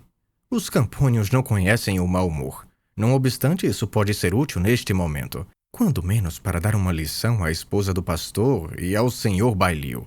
Todos desataram a rir, e o pastor também riu com todas as forças, até ser acometido de um acesso de tosse que interrompeu por algum tempo a nossa palestra. Em seguida, o rapaz tomou a palavra para dizer: vocês acham que o mau humor é um vício? Parece-me um tanto exagerado. Absolutamente, repliquei, pois é justo que se dê esse nome a uma coisa que nos torna nocivos a nós próprios e ao próximo. Não basta a impossibilidade de uma criatura ser infeliz, e ainda é preciso estragar o prazer que os outros podem achar em si mesmos. Aponte-me um homem que, estando de mau humor, tenha a coragem de ocultá-lo, de sofrer sozinho sem perturbar a alegria dos que o cercam. Mas o mau humor não seria antes uma irritação íntima devido aos sentimentos da nossa própria insuficiência? Um descontentamento em relação a nós mesmos, ao qual se junta sempre a inveja, espicaçando uma vaidade idiota? Quando vemos algumas pessoas felizes, sem que para isso tenhamos concorrido, uma felicidade nos é insuportável. Carlota, que viu a emoção com que eu falava, olhou-me e sorriu. Uma lágrima que eu percebi nos olhos de Frederica animou-me a prosseguir. Infeliz daquele que usa seu poder sobre um coração para abafar as ingênuas alegrias que nele nascem espontaneamente. Todas as dádivas, todas as gentilezas deste mundo não compensam um só dos instantes em que possamos ser felizes por nós mesmos, se esses instantes forem envenenados pelo espírito de um tirano ciumento. Meu coração transbordou naquele momento. Tantas eram as lembranças do passado que me oprimiam a alma, de sorte que as lágrimas me vieram aos olhos. Ah, se disséssemos a nós mesmos cada dia, tu só podes fazer uma coisa àqueles a quem amas, deixar-lhes as alegrias que possuem e aumentar a sua felicidade participando dessas mesmas alegrias. Pudesses tu proporcionar uma só gota de bálsamo à alma torturada pela paixão, roída pela tristeza no mais íntimo de si mesma, quando a enfermidade sem esperança abater, com seus terrores, aquela a quem minaste a vida ainda florescente, quando a vires exausta, os olhos sem brilho voltados para o céu, o suor da morte manando da sua fronte lívida, quando estiverdes de pé diante desse leito, como um condenado, certo de que tudo quanto fizeres é inútil, quando o coração mórbido pela angústia quiseres tudo sacrificar, para dar a essa criatura agonizante uma parcela de conforto, uma centelha de coragem. Como ao pronunciar essas palavras, a lembrança de uma cena semelhante à qual assisti me enaltecesse fortemente, levei o lenço aos olhos e afastei-me. Só dei acordo de mim quando ouvi a voz de Carlota chamando-me para nos irmos embora. Na volta, ela me censurou o interesse apaixonado que tomo por todas as coisas e que acabará, disse, por me consumir. Quantas recomendações me fez para que cuide de mim. Anjo, por tua causa é preciso que eu viva. 6 de julho. Ela continua junto da amiga agonizante. Sempre a mesma criatura cheia de presença de espírito, de graça amorável, adoçando o sofrimento e criando a felicidade em toda parte onde pousa os olhos. Ontem à tarde, ela foi passear em companhia de Marina e da pequena Amélia. Eu estava avisado e fui ao encontro delas. Depois de caminhar 1h30, regressamos à vila e passamos pela fonte que me era tão cara e agora é 1000 vezes mais. Carlota sentou-se sobre a pequena muralha. Ficamos de pé em frente dela. Lancei os olhos em torno e revi o tempo em que vivia completamente só. Fonte querida, disse eu, há quanto tempo não repouso junto da tua corrente fresca? Por mais de uma vez mesmo, passei sem te olhar. Olhando lá embaixo, vi que Amélia subia com um ar muito atarefado, conduzindo um copo de água. Contemplei Carlota e senti tudo o que ela é para mim. Neste meio tempo, Amélia chegava com o seu copo e Marina quis agarrá-lo. Não, gritou a criança, com a mais encantadora expressão. Não, é você, Lolote, quem vai beber primeiro. Arrebatado pelo acento de sinceridade e bondade que ela transmitiu a essas palavras, só soube exprimir o que senti, erguendo-a do chão e beijando-a freneticamente. Ela desandou a gritar e a chorar. Você fez mal, disse-me Carlota. Fique intento.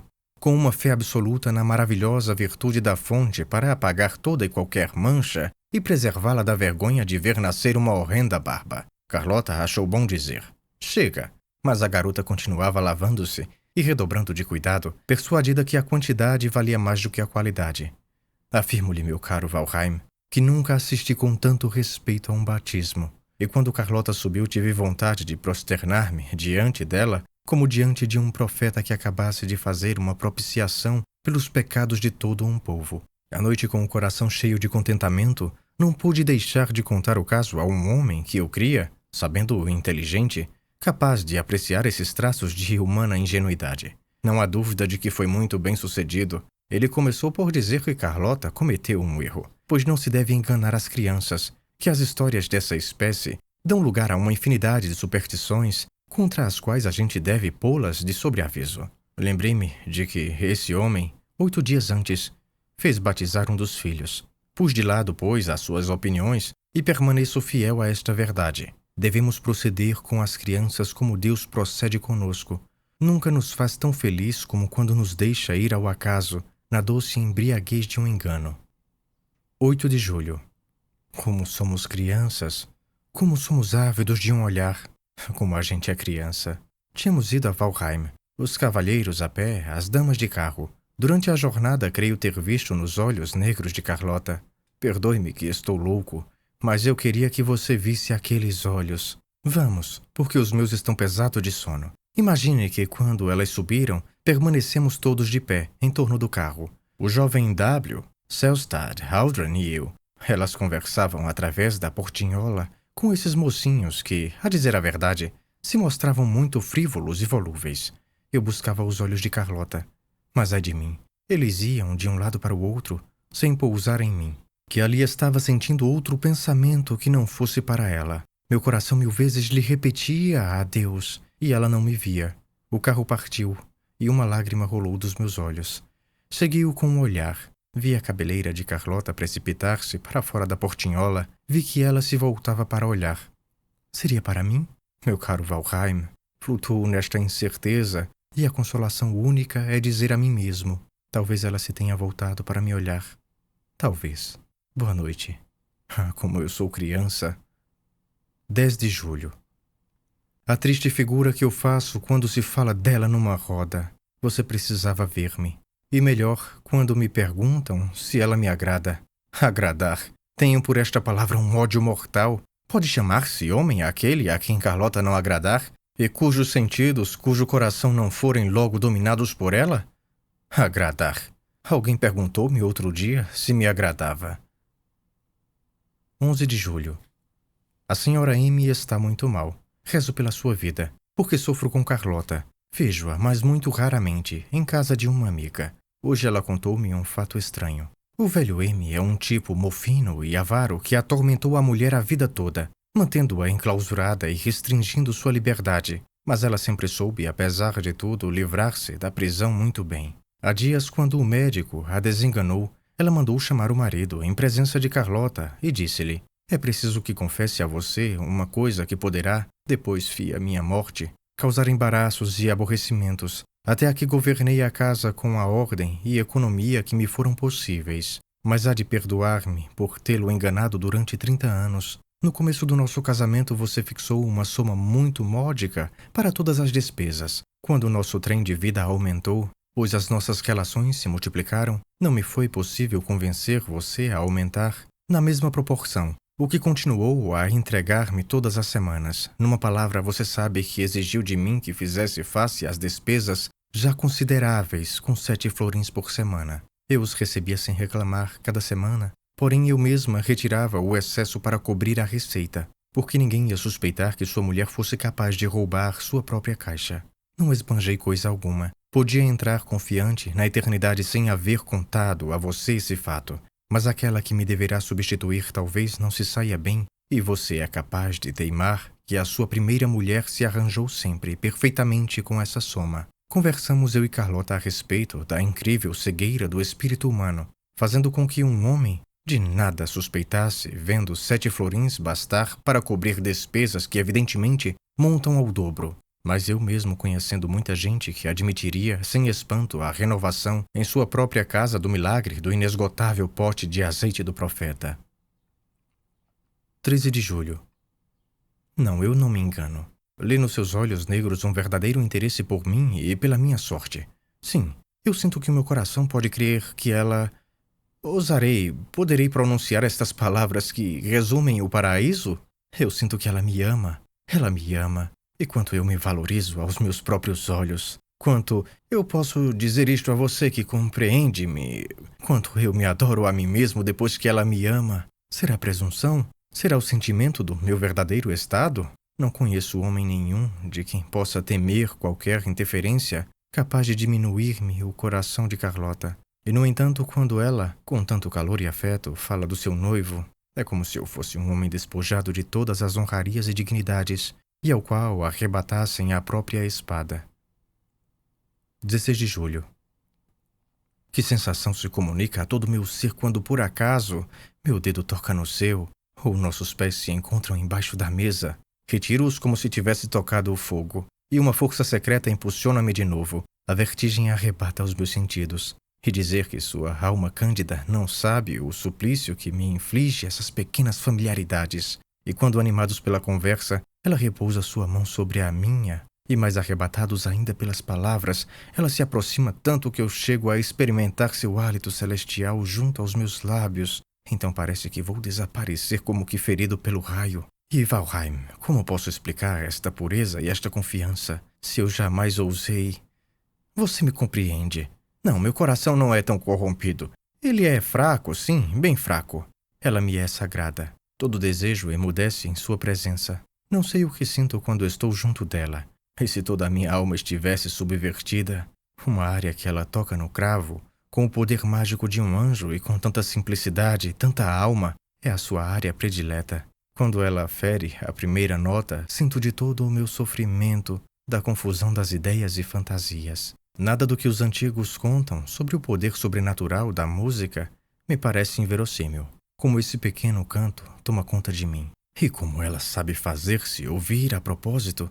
Sempre no momento em que me vem vontade de meter uma bala na cabeça, o delírio e as trevas se dissipam na minha alma e respiro mais livremente. 18 de julho. Valheim, que seria para o nosso coração um mundo inteiro sem amor? O mesmo que uma lanterna mágica apagada. Assim que a gente coloca aí uma lâmpada, imagens de todas as cores se projetam na tela branca. E quando fosse apenas isso, fantasmas efêmeros, nós encontramos a felicidade postando-nos diante deles como as crianças se extasiam ao contemplar aquelas aparições maravilhosas. Retido hoje por uma reunião a que não podia faltar, não fui à casa de Carlota. Que hei de fazer? Mandei lá o meu criado apenas para ter junto de mim alguém que se tivesse aproximado dela. E com que impaciência o esperei, com que alegria o vi regressar. Deu-me vontade de beijá-lo, mas tive vergonha. Conta-se que a pedra de Bolonha, quando exposta ao sol, furta-lhe os raios e fica por algum tempo luminosa durante a noite. Pareceu-me haver acontecido o mesmo com o meu criado. Só o pensar que os olhos de Carlota tinham repousado em seu rosto, nas suas faces, nos botões da sua libré, no seu colete, fez com que ele se tornasse para mim tão precioso, tão sagrado. Naquele momento eu não daria o meu criado por 1000 escudos. Eu me sentia tão feliz junto dele que Deus não deixe você rir-se de tudo isto. Valheim, não são as visões quiméricas que nos tornam felizes? 19 de julho. Vou vê-la. Foi esta a minha primeira exclamação desta manhã. Quando me levantei e meus olhos procuraram alegremente o sol.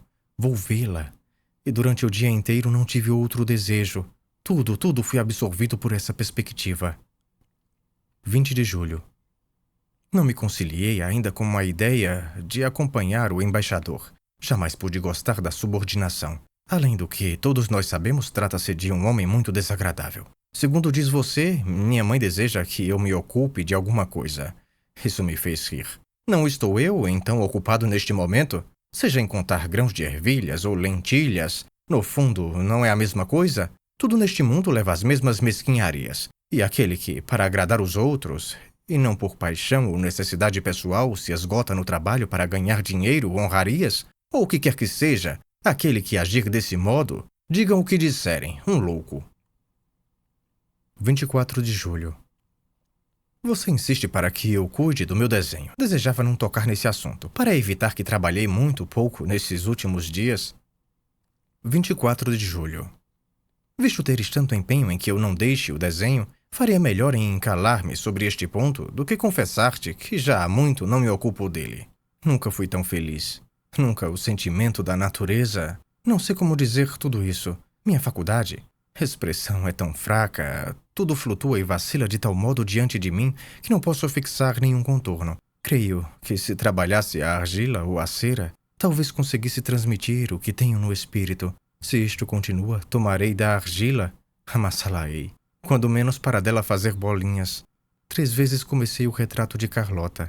3 vezes fiquei envergonhado. Tanto mais quanto, até há bem pouco tempo, eu podia surpreender-lhe os traços com muita felicidade. Desenhei afinal a sua silhueta, e é preciso que isto me baste. 25 de julho. Sim, querida Carlota, ocupar-me-ei de tudo. Darei todos os seus recados. Não tema em enviar-me novas incumbências. Sempre e sempre. Apenas uma coisa eu lhe peço. Não ponha muita areia para secar a tinta dos bilhetes que me escrever. O de hoje levei-o tão vivamente aos lábios que a areia ainda estala nos meus dentes. 26 de julho.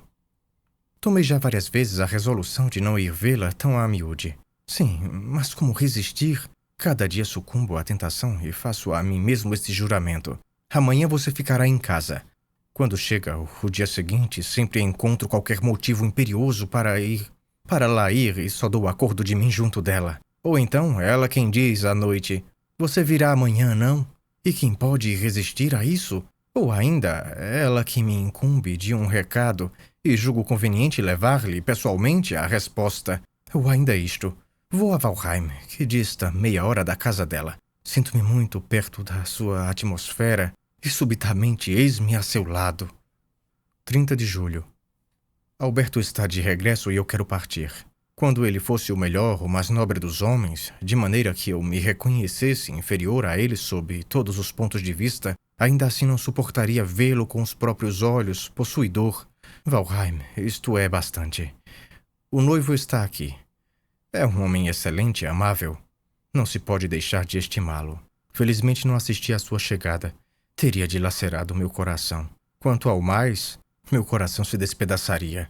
E olha que Alberto é muito comedido e ainda não beijou Carlota uma só vez em minha presença. Deus lhe pague. Basta o respeito que ele manifesta por aquela moça para me forçar a gostar dele. Ele parece me olhar com bons olhos, se bem que isso pode ser muito antes obra de Carlota do que resultado de suas próprias disposições, pois nessas coisas as mulheres são muito espertas e fazem bem, já que sempre redunda em seu proveito manter dois galanteadores em boas relações, por mais estranho que isso possa parecer. De resto, não posso recusar minha atenção a Alberto. Seu exterior contrasta vivamente com meu caráter, que não posso ocultar. Ele é bastante. É homem sensível e reconhece o valor de Carlota.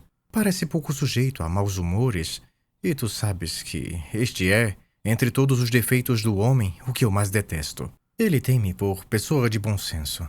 E meu apego por Carlota, o vivo interesse que tenho por tudo que lhe diz respeito, aumenta seu triunfo e faz com que a ame ainda mais. Se ele a aflige alguma vez com ligeiros acessos de ciumeira, eu não sei. Ou pelo menos não me consideraria de todo salvo deste demônio se estivesse em seu lugar. Como quer que seja, dessa suposição também é feita a felicidade de me encontrar junto dela. Devo chamar a isso loucura ou cegueira?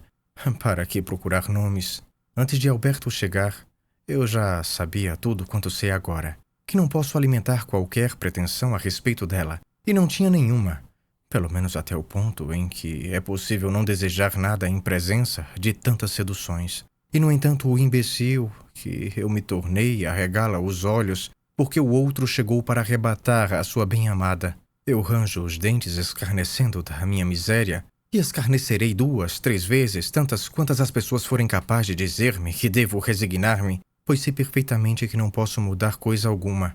Não me importunem, pois, com isso. Corro de um lado para o outro dentro do bosque. Depois, quando chego à casa de Carlota e encontro Alberto sentado junto dela sob o caramachão do pequeno jardim e sinto-me sufocar. Torno-me de uma alegria descompassada. Digo mil maluquices, mil extravagâncias. Pelo amor de Deus, disse-me hoje Carlota, nada de cenas como aquelas de ontem à tarde, eu lhe suplico. Você me mete medo quando fica tão alegre. Espero o momento em que ele está ocupado e sigo rapidamente para lá, sentindo, apesar de tudo, uma grande felicidade quando a encontro sozinha. 8 de agosto. Meu caro Valheim, não creia que me referi a você quando disse que acho intoleráveis as pessoas que exigem de nós resignação ante o irremediável. Na verdade, não pensei que você fosse da mesma opinião, mas no fundo você está certo. Farei uma única objeção, meu amigo. Raramente as coisas neste mundo oferecem uma alternativa bem marcada. Os próprios sentimentos e maneiras de agir apresentam nuances variadas, como as gradações entre um nariz aquilino e um nariz chato. Não estranhe, pois, se, embora reconhecendo a justeza do seu argumento, eu procure escapar às pontas do seu dilema. Eis o que você me disse. Ou você tem alguma esperança de obter Carlota ou não tem? Assim, no primeiro caso, faça todo o esforço para realizar essa esperança e chegar ao cumprimento dos seus votos. No segundo, Tome uma resolução viril, procurando livrar-se de um sentimento funesto que consumirá inevitavelmente todas as suas forças. Meu caro amigo, isto está muito bem dito. Pode-se acaso exigir de um desgraçado cuja vida se extingue pouco a pouco, sob a ação surda e lenta, mas irresistível da doença, que ponha termo imediatamente aos seus sofrimentos com um golpe de punhal? O mal que consome as suas forças não lhe retira ao mesmo tempo a coragem de suicidar-se? É certo que você poderá responder-me por uma comparação análoga. Quem não prefere cortar o braço a arriscar a vida só por medo e hesitação? Nada sei, mas não nos batamos a golpes de comparações. Basta... Sim, Valheim, sinto em certos momentos a coragem de atirar fora o fardo que me esmaga, e pois, se tu soubesses apenas para onde ir, iria imediatamente. Meu diário, que pus de lado durante algum tempo, caiu-me hoje às mãos. Fiquei estupefato ao verificar que, conscientemente, avancei passo a passo por este caminho, que vi sempre claramente a minha situação e não tenho agido de modo nenhum como uma criança, que ainda agora vejo tudo claramente, sem que haja até aqui qualquer indício de que venha a emendar-me. 10 de agosto. Eu podia levar a vida mais agradável e feliz, se não fosse um insensato. Raramente se associam circunstâncias tão favoráveis, tão bem combinadas para encher de júbilo a alma humana, como aquelas em que me encontro neste momento. Tanto é verdade, ai de mim, que do nosso coração unicamente é que depende a sua felicidade. Fazer parte da mais encantadora das famílias. Amado pelo velho pai como um filho, pelos filhos como um pai, amado por Carlota e por esse excelente Alberto, que não perturba nunca a minha felicidade com um capricho, com uma falta de atenção, envolvendo-me numa amizade tão sincera que depois de Carlota não creio que estime a mais ninguém, tanto quanto me estima. Valheim, como nós nos entendemos passeando juntos e conversando a respeito de Carlota. Nunca se imaginou nada mais ridículo do que esta situação. E, no entanto, as lágrimas me vêm muitas vezes aos olhos. Quando ele me fala da mãe de Carlota e conta como, em seu leito de morte, confiou aos cuidados da sua casa e das suas crianças a filha, como a partir desse momento Carlota se animou de um espírito inteiramente novo e tornou-se, por sua solicitude de dona de casa e por sua gravidade, uma verdadeira mãe. Como não houve mais um só minuto do seu tempo que não o consagrasse a um carinho, a um trabalho pelos seus, sem perder, entretanto, a alegria e o humor fácil. Sigo a seu lado colhendo flores à beira do caminho. Componho com elas, cuidadosamente, um ramalhete e depois atiro tudo dentro do rio e fico a olhar o ramalhete que a corrente arrebata e leva, balançando-o docemente. Não sei se escrevi a você dizendo que Alberto deverá permanecer aqui e vai obter do tribunal, onde é muito estimado, um ótimo lugar. Não conheço quem se lhe compare em ordem e assiduidade ao trabalho. 12 de agosto. Certamente, Alberto é o melhor homem que o céu cobre. Tive ontem com ele uma cena bem singular. Eu tinha ido despedir-me dele porque me veio vontade de fazer uma excursão a cavalo pela montanha, de onde lhe escrevo neste momento. Passeando pelo quarto, descobri as suas pistolas. Você vai emprestar-me estas pistolas para a viagem? Disse-lhe eu.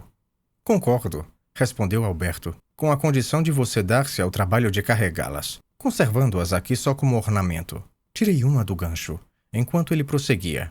Depois que um ato de previdência me acarretou um desastre, tenho pouca vontade de mexer nesses objetos.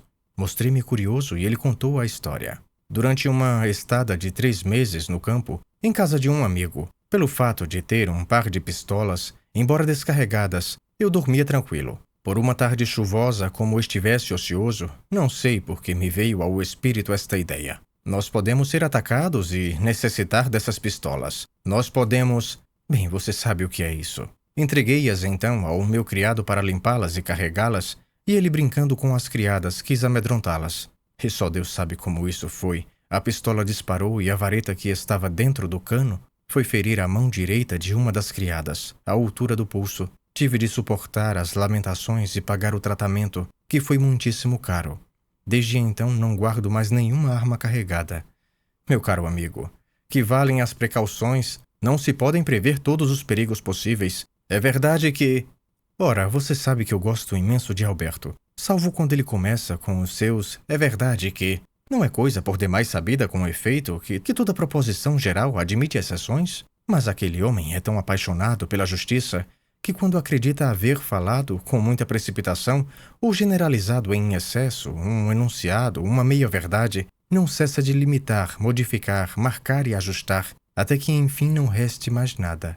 Naquele momento ele aprofundou longamente o seu tema. Acabei por não o escutar mais e pus-me a devanear. De repente, com um gesto brusco que atraiu sua atenção, apontei o cano da pistola à fronte, abaixo do olho direito. Então, exclamou Alberto, abaixando a pistola. Que quer dizer isto? Não está carregada, respondi-lhe. E mesmo assim, o que é que significa isto? Replicou ele com impaciência.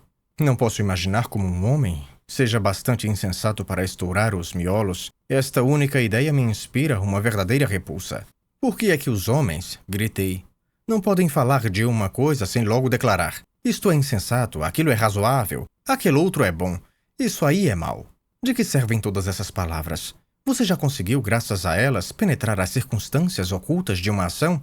Sabe destrinchar com rigorosa certeza as causas que a produzem, que a tornaram inevitável? Se assim fosse, não enunciaria com tanta rapidez os seus julgamentos. Alberto replicou-me: você há de concordar comigo que certas ações são sempre criminosas, qualquer que seja o seu motivo. Dei de ombros e acrescentei: todavia, meu caro, ainda neste ponto há exceções. É verdade que o roubo é um crime, mas o homem que se torna ladrão para salvar-se, salvar os seus de morrer de fome, merece a compaixão ou o castigo? Quem atirará a primeira pedra no esposo que, numa explosão de cólera justa, mata a esposa infiel e o infame sedutor?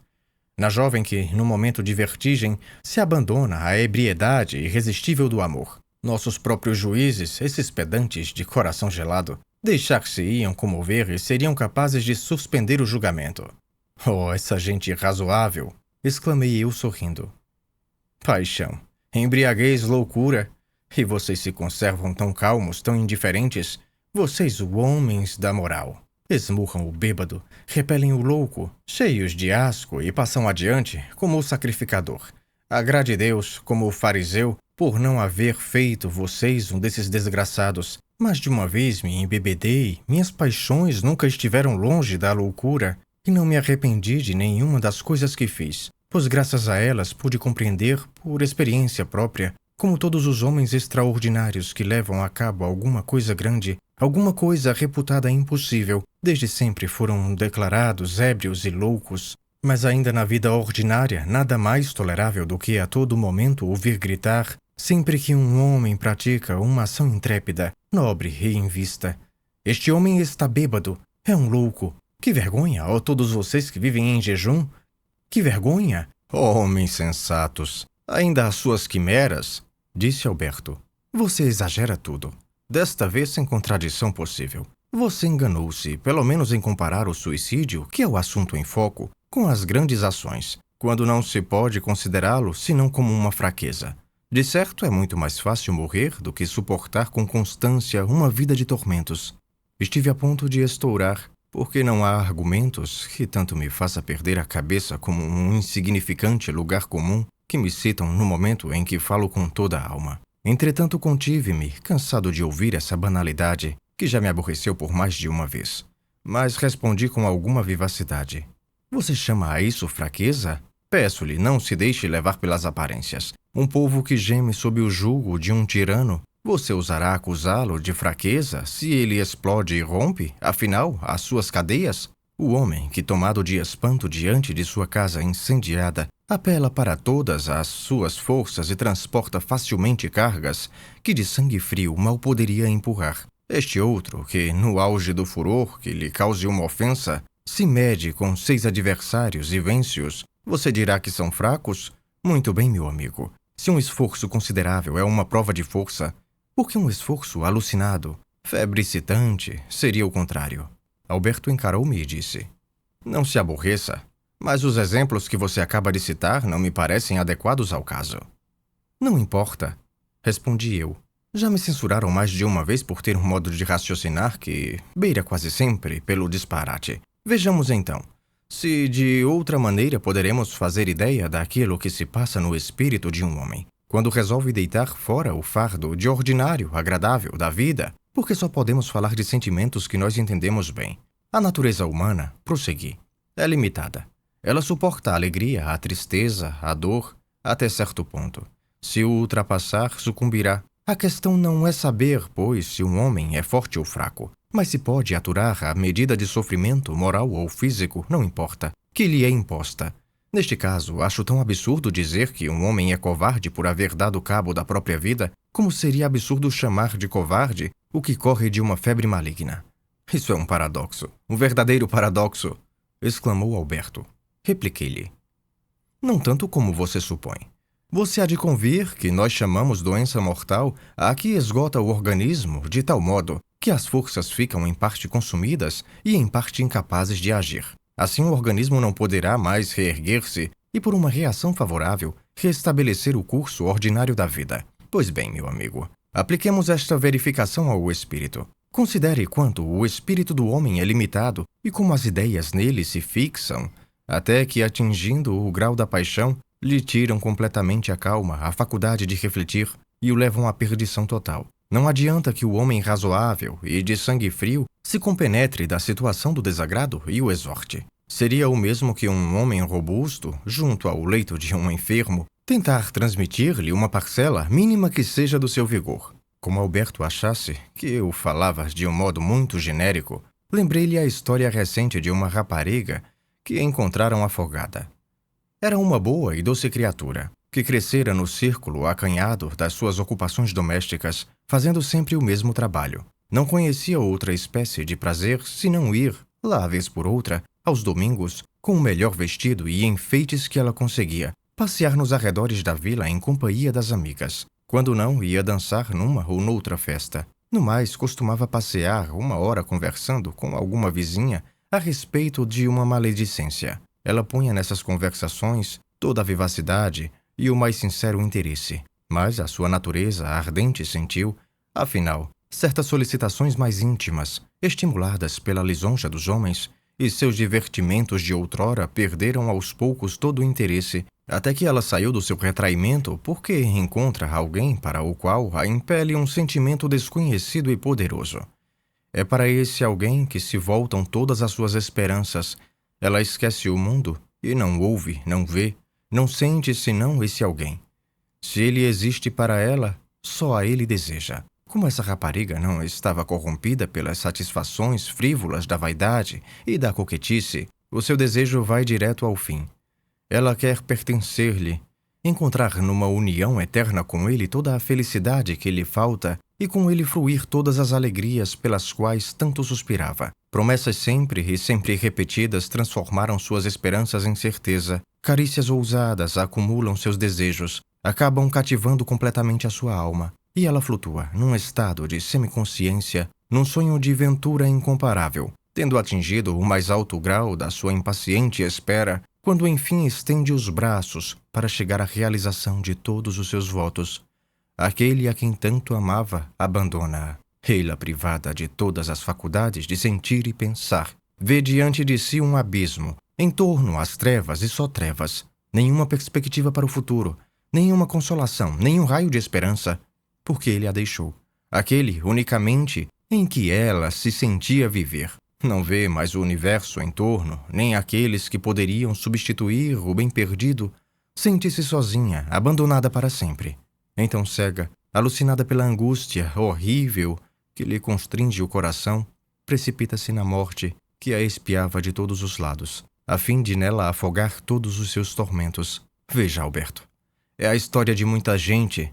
E diga-me, não é o mesmo o que acontece numa doença? A natureza, não encontrando saída no labirinto onde as forças lutam e se debatem confusamente, caminha para a morte inevitável. Maldito seja aquele que, vendo tudo isso, contenta-se em dizer: que insensato, ele devia esperar, deixando que o tempo agisse por si. Seu desespero ter-se-ia acalmado e não faltaria quem o consolasse. É absolutamente como se dissesse: como é que este doido foi morrer de febre? Se ele tivesse esperado que suas forças voltassem, que os humores fossem purificados e cessasse a agitação do sangue, teria sido bem-sucedido e ainda estaria vivo.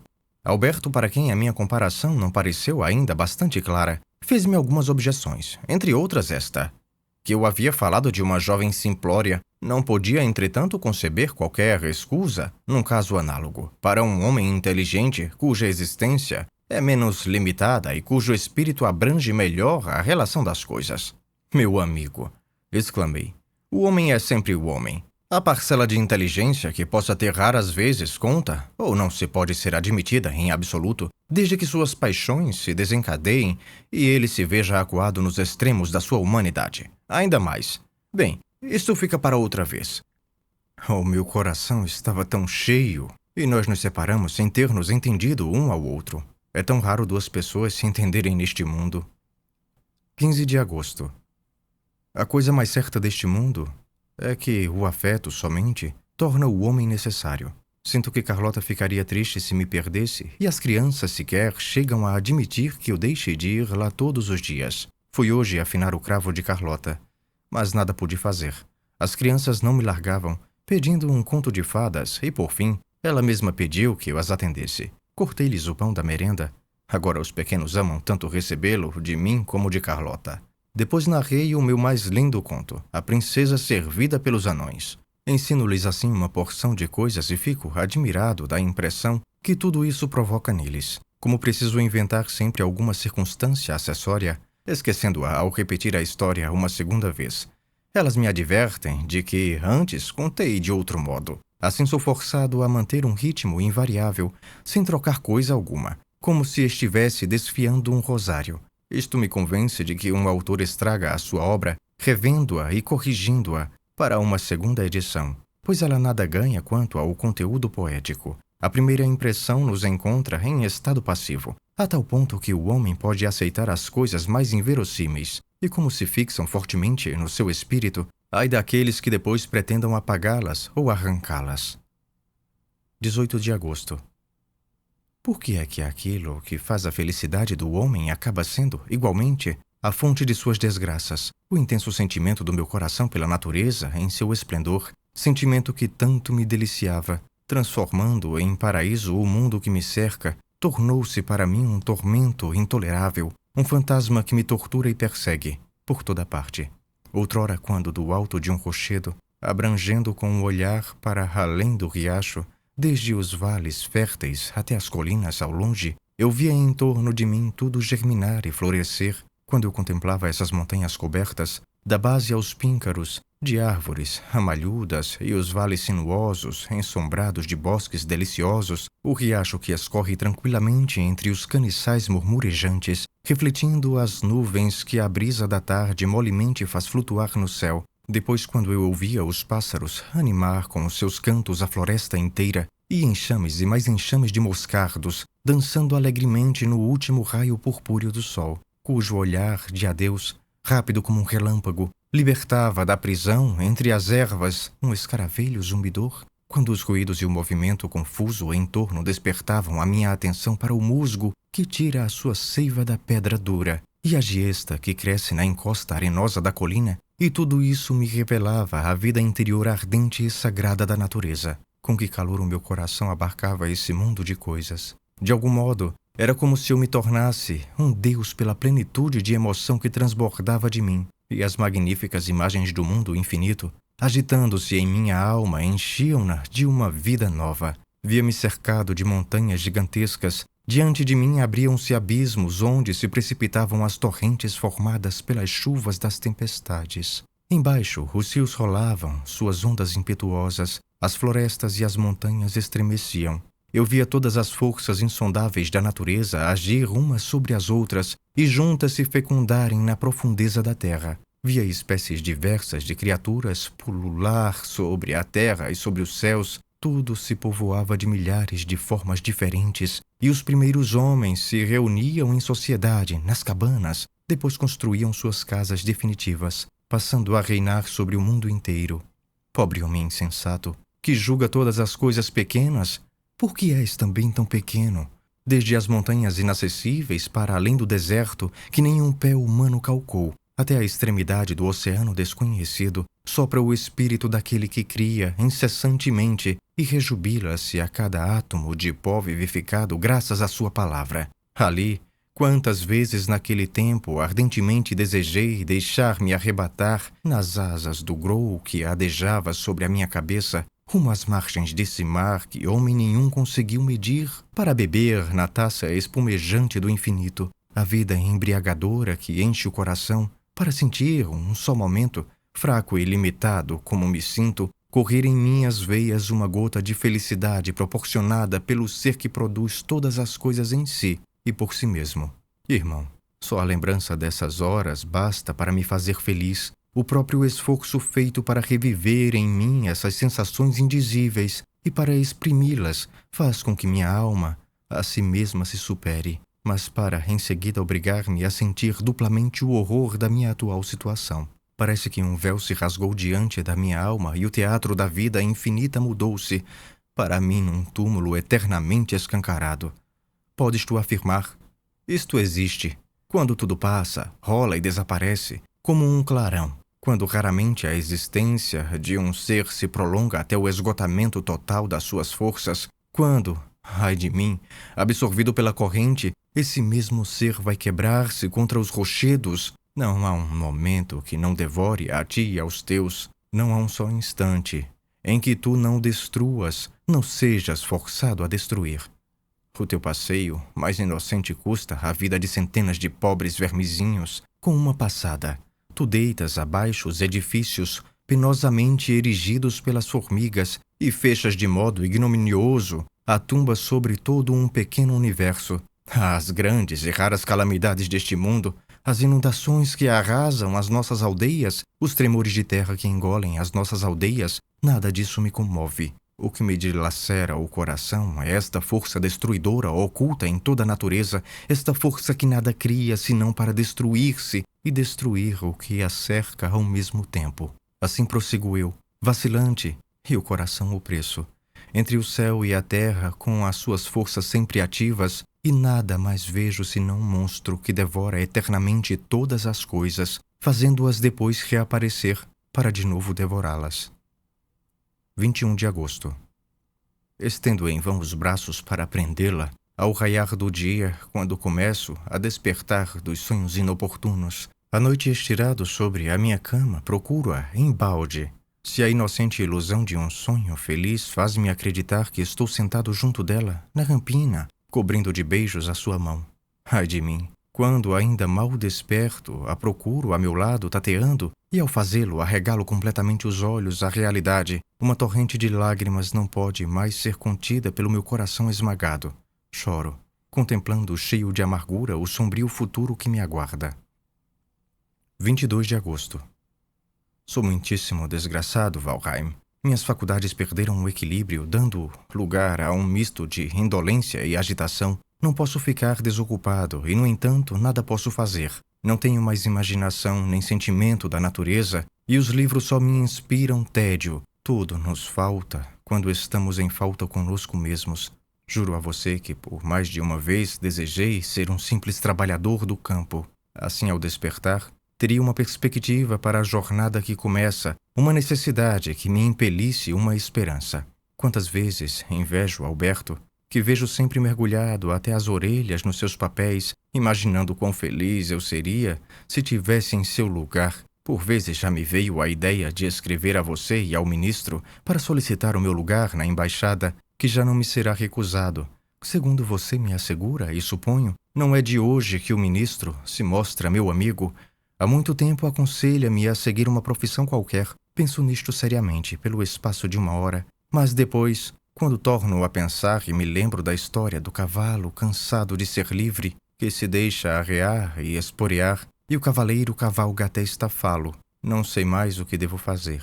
Assim sendo, meu amigo, a aspiração que sinto de mudar de vida não será uma secreta inquietude, um mal-estar interior que me perseguira por toda a parte? 28 de agosto. Na verdade, se o mal fosse suscetível de cura, estas excelentes criaturas tê-la-iam conseguido. Sendo hoje dia do meu aniversário, pela manhã recebi um pequeno embrulho da parte de Alberto. Abrindo-o, descobri logo um dos nós cor-de-rosa que Carlota trazia no corpete, quando a vi pela primeira vez, e depois não me cansei de pedir-lhe. Havia ainda 2 volumes, a edição portátil de Homero. que tanto desejava para não mais carregar a de Ernest em meus passeios. Você vê como eles correm ao encontro dos meus desejos, como eles procuram a ocasião para estas pequenas finezas de amizade, 1000 vezes mais preciosas do que os presentes suntuosos com os quais a vaidade do doador procura humilhar-nos. Beijo 1000 vezes o nó cor-de-rosa, e a todo momento minha alma aspira à recordação das delícias de que tenham sido cumulado nestes poucos dias felizes que passam e não voltam mais. Valheim, tudo é assim e não tenho por que lastimar. As flores da vida são aparições fugidias. Quantas delas se estiolam sem deixar vestígios? Quão poucas produzem frutos e ainda assim desses frutos quão poucos chegam à maturidade? E no entanto ainda sobram muitos. E no entanto... Oh, meu irmão, poderemos nós desprezar os frutos maduros e deixar que apodreçam sem havê-los saboreado? Adeus. Temos aqui um verão soberbo. Subo sempre nas árvores do pomar de Carlota e, armado de uma longa vara, atinjo as peras que se acham nas grimpas. De pé junto ao tronco embaixo, ela toma os frutos das minhas mãos à medida que os vou colhendo. 30 de agosto. Infeliz, não passas de um insensato. Por que procuras enganar-te a ti mesmo? De que te servirá essa paixão furiosa e sem limites? Não posso dirigir minhas preces senão a ela, nenhuma outra figura, a não ser a dela, se apresenta à minha imaginação, e o mundo que me cerca só percebo quando tem com ela alguma relação. Só assim consigo fruir algumas horas de felicidade, até o momento em que é preciso que me retire de junto. Oh, Valheim, se você soubesse até onde me leva o coração, quando passo junto dela 2 ou 3 horas, alimentando-me da sua presença, das suas maneiras, da expressão celestial das suas palavras, pouco a pouco todos os meus sentidos adquirem uma tensão excessiva, meus olhos deixam de enxergar, mal consigo ouvir, sinto-me como que a mão de um assassino constringindo-me a garganta. Batendo desordenadamente, meu coração procura atenuar a angústia dos meus sentidos, mas apenas consegue aumentar a minha perturbação. Valheim, quantas vezes então nem chego a saber se estou vivo neste mundo? E a menos que... O que sucede com frequência? A tristeza me empolgue por completo e Carlota me conceda o humilde conforto de desafogar meu coração oprimido, banhando suas mãos nas minhas lágrimas. É preciso que eu me afaste, que saia e vá errar pelos campos, bem longe.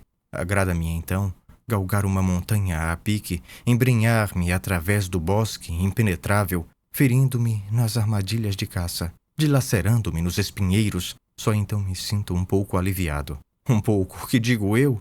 Quantas e quantas vezes, quando me estiram no caminho prostrado de fadiga e de sede, ou quando, alta noite, enquanto a lua resplende sobre a minha cabeça, sento-me sobre um tronco de árvore no seio da floresta para aliviar os meus pés doloridos. Esmoreço na meia luz duvidosa da espessura e durmo um sono fatigante. Oh, Valheim, a permanência numa cela solitária, o silício e o cíngulo de pontas de ferro são o consolo que a minha alma aspira. Adeus. Só vejo um fim a esses tormentos. O túmulo. 3 de setembro. É preciso que eu me vá embora. Obrigado, Valheim, por haver você tomado por mim uma deliberação. Há 15 dias já que eu penso em afastar-me dela. É preciso que eu me vá embora. Ela veio à vila ainda uma vez em visita a uma amiga. E Alberto... E é preciso que eu me vá. 10 de setembro. Valheim, que noite. Agora suportarei tudo. Não haverei mais. Oh, não poder eu voar até você, meu bom amigo, e exprimir-lhe com os meus transportes e torrentes de lágrimas os sentimentos que perturbam meu coração. Sinto-me ofegante e procuro readquirir um pouco de calma. Espero o amanhecer, porque os cavalos aqui estarão ao romper do sol. Ai de mim, ela dorme tranquilamente. Ela não sabe que nunca mais me verá. Pude arrancar-me de junto dela. Tive força bastante para, durante uma conversa de 2 horas, não trair o meu desígnio. O que nós conversamos, Deus do céu. Alberto prometera que iria ao jardim com Carlota depois da ceia. Fiquei no terraço, embaixo dos grandes castanheiros, sendo o sol, que pela última vez eu contemplaria sobre o vale encantador e o riacho tranquilo, quantas vezes lá estive ao lado dela para gozar esse magnífico espetáculo. E agora? Pus-me a passear pela Alameda que me é tão cara. Uma simpatia secreta me reteve muitas vezes naquele lugar, antes mesmo de conhecer Carlota. E como nos alegramos ao descobrir, nos primeiros tempos da nossa intimidade, que tínhamos ambos preferência por aquele sítio. Devo dizer que é um dos mais românticos lugares que eu conheço entre os imortalizados pela arte. Descortina-se através dos castanheiros, um panorama a perder de vista. Lembro-me de haver, muitas vezes, descrito isso tudo nas minhas cartas. Como mais adiante, a gente fica presa entre duas altas cercas, como a Alameda se vai tornando cada vez mais sombria ao atravessar um bosquezinho que a propaga e termina, enfim, por uma pequena muralha, cuja solitude nos comunica uma emoção misteriosa. Experimento ainda a impressão em mim produzida ao entrar ali pela primeira vez. Em pleno dia, pareceu-me que aquele lugar já me era familiar e eu não pude reprimir o pressentimento de que iria ser, para mim, teatro de muitas alegrias e muitos sofrimentos. Havia meia hora que eu alimentava pensamentos, há um tempo, doces e cruéis de separação, quando percebi que eles subiam para o terraço. Corri-lhes ao encontro, peguei todo trêmulo a mão de Carlota e a beijei. Acabamos de galgar o ponto mais elevado, no momento em que a lua surgia atrás do bosque que envolve a colina. Conversando sobre um mundo de coisas, aproximamo-nos insensivelmente do sombrio pavilhão de verdura. Carlota entrou e sentou-se. Alberto e eu nos colocamos junto dela, mas eu estava por demais agitado para ficar muito tempo no mesmo lugar. Levantei-me, postei-me diante dela, caminhei de um lado para o outro e tornei-me a sentar. Sufocava-me uma imensa angústia. Carlota chamou nossa atenção para o belo efeito do luar que iluminava, em frente, o terraço inteiro, até a extremidade das cercas. Era um espetáculo magnífico, tanto mais quanto em redor tudo estava mergulhado numa obscuridade quase completa. Emudecemos. Ao cabo de algum tempo ela falou. Sempre que passeio à luz do luar, penso nos meus entes queridos que a morte levou. A ideia da morte e da vida futura toma conta de mim. Nós somos imortais, acrescentou ela, com um acento da mais estranha sensibilidade. Mas, Werther, nós nos tornaremos a encontrar?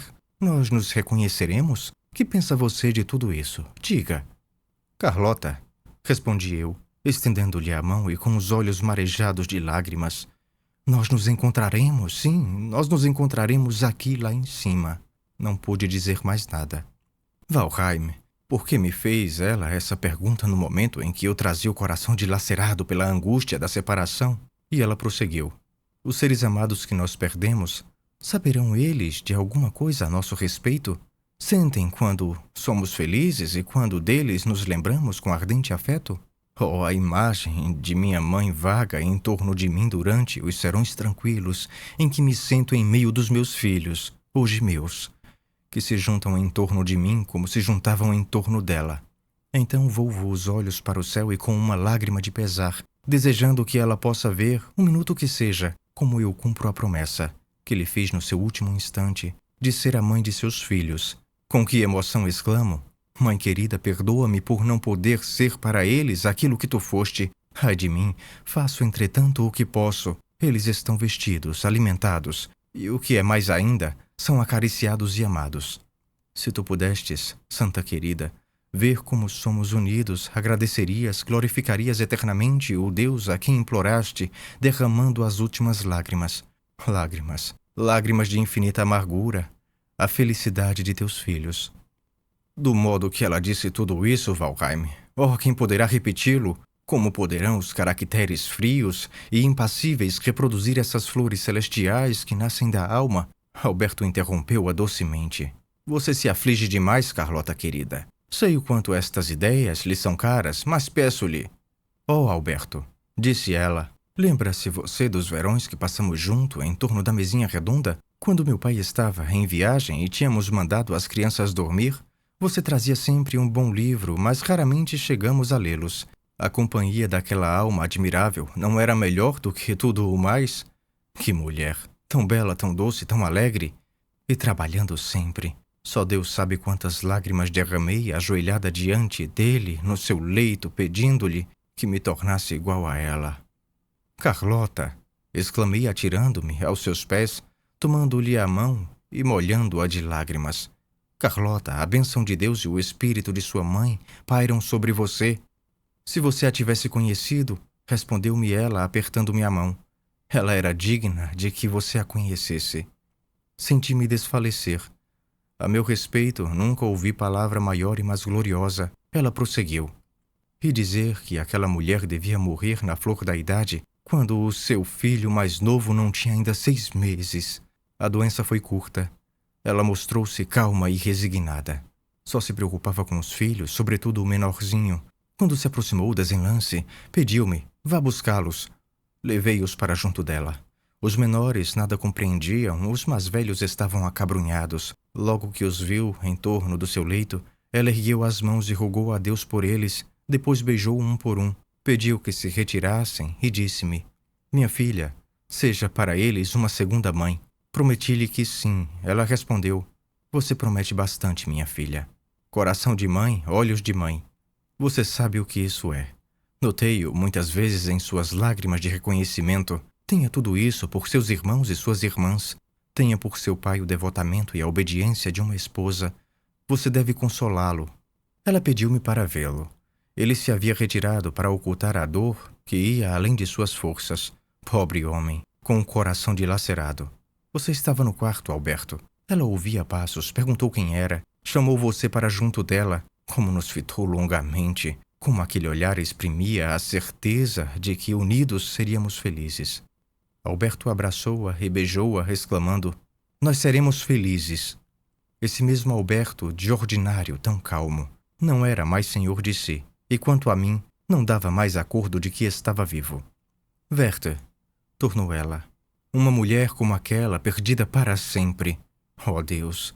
Quando penso como a gente perde o que tem de mais caro nesta vida, ninguém sente isso tão vivamente como as crianças. As crianças lamentavam, ainda muito tempo depois, a verem os homens negros levado à nossa mãe.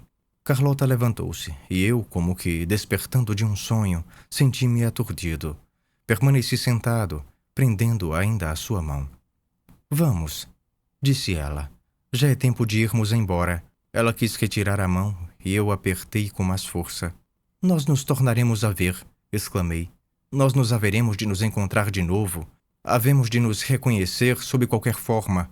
Eu parto, mas parto voluntariamente. E, no entanto, se fosse preciso dizer para sempre, não poderia suportá-lo. Adeus, Carlota.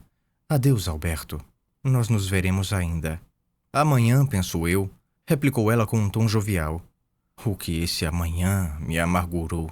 Ah, ela sequer o adivinhou ao retirar a mão da minha. Eles seguiram pela alameda. Fiquei imóvel vendo-os alongar-se à luz do luar. Então, atirando-me ao solo, esgotei as minhas lágrimas até que, de súbito, reerguendo-me precipitadamente, corri para a beira do terraço. Dali vi ainda seu vestido branco brilhar à sombra das grandes tilhas e atingir o portão do jardim. Estendi os braços e tudo desapareceu.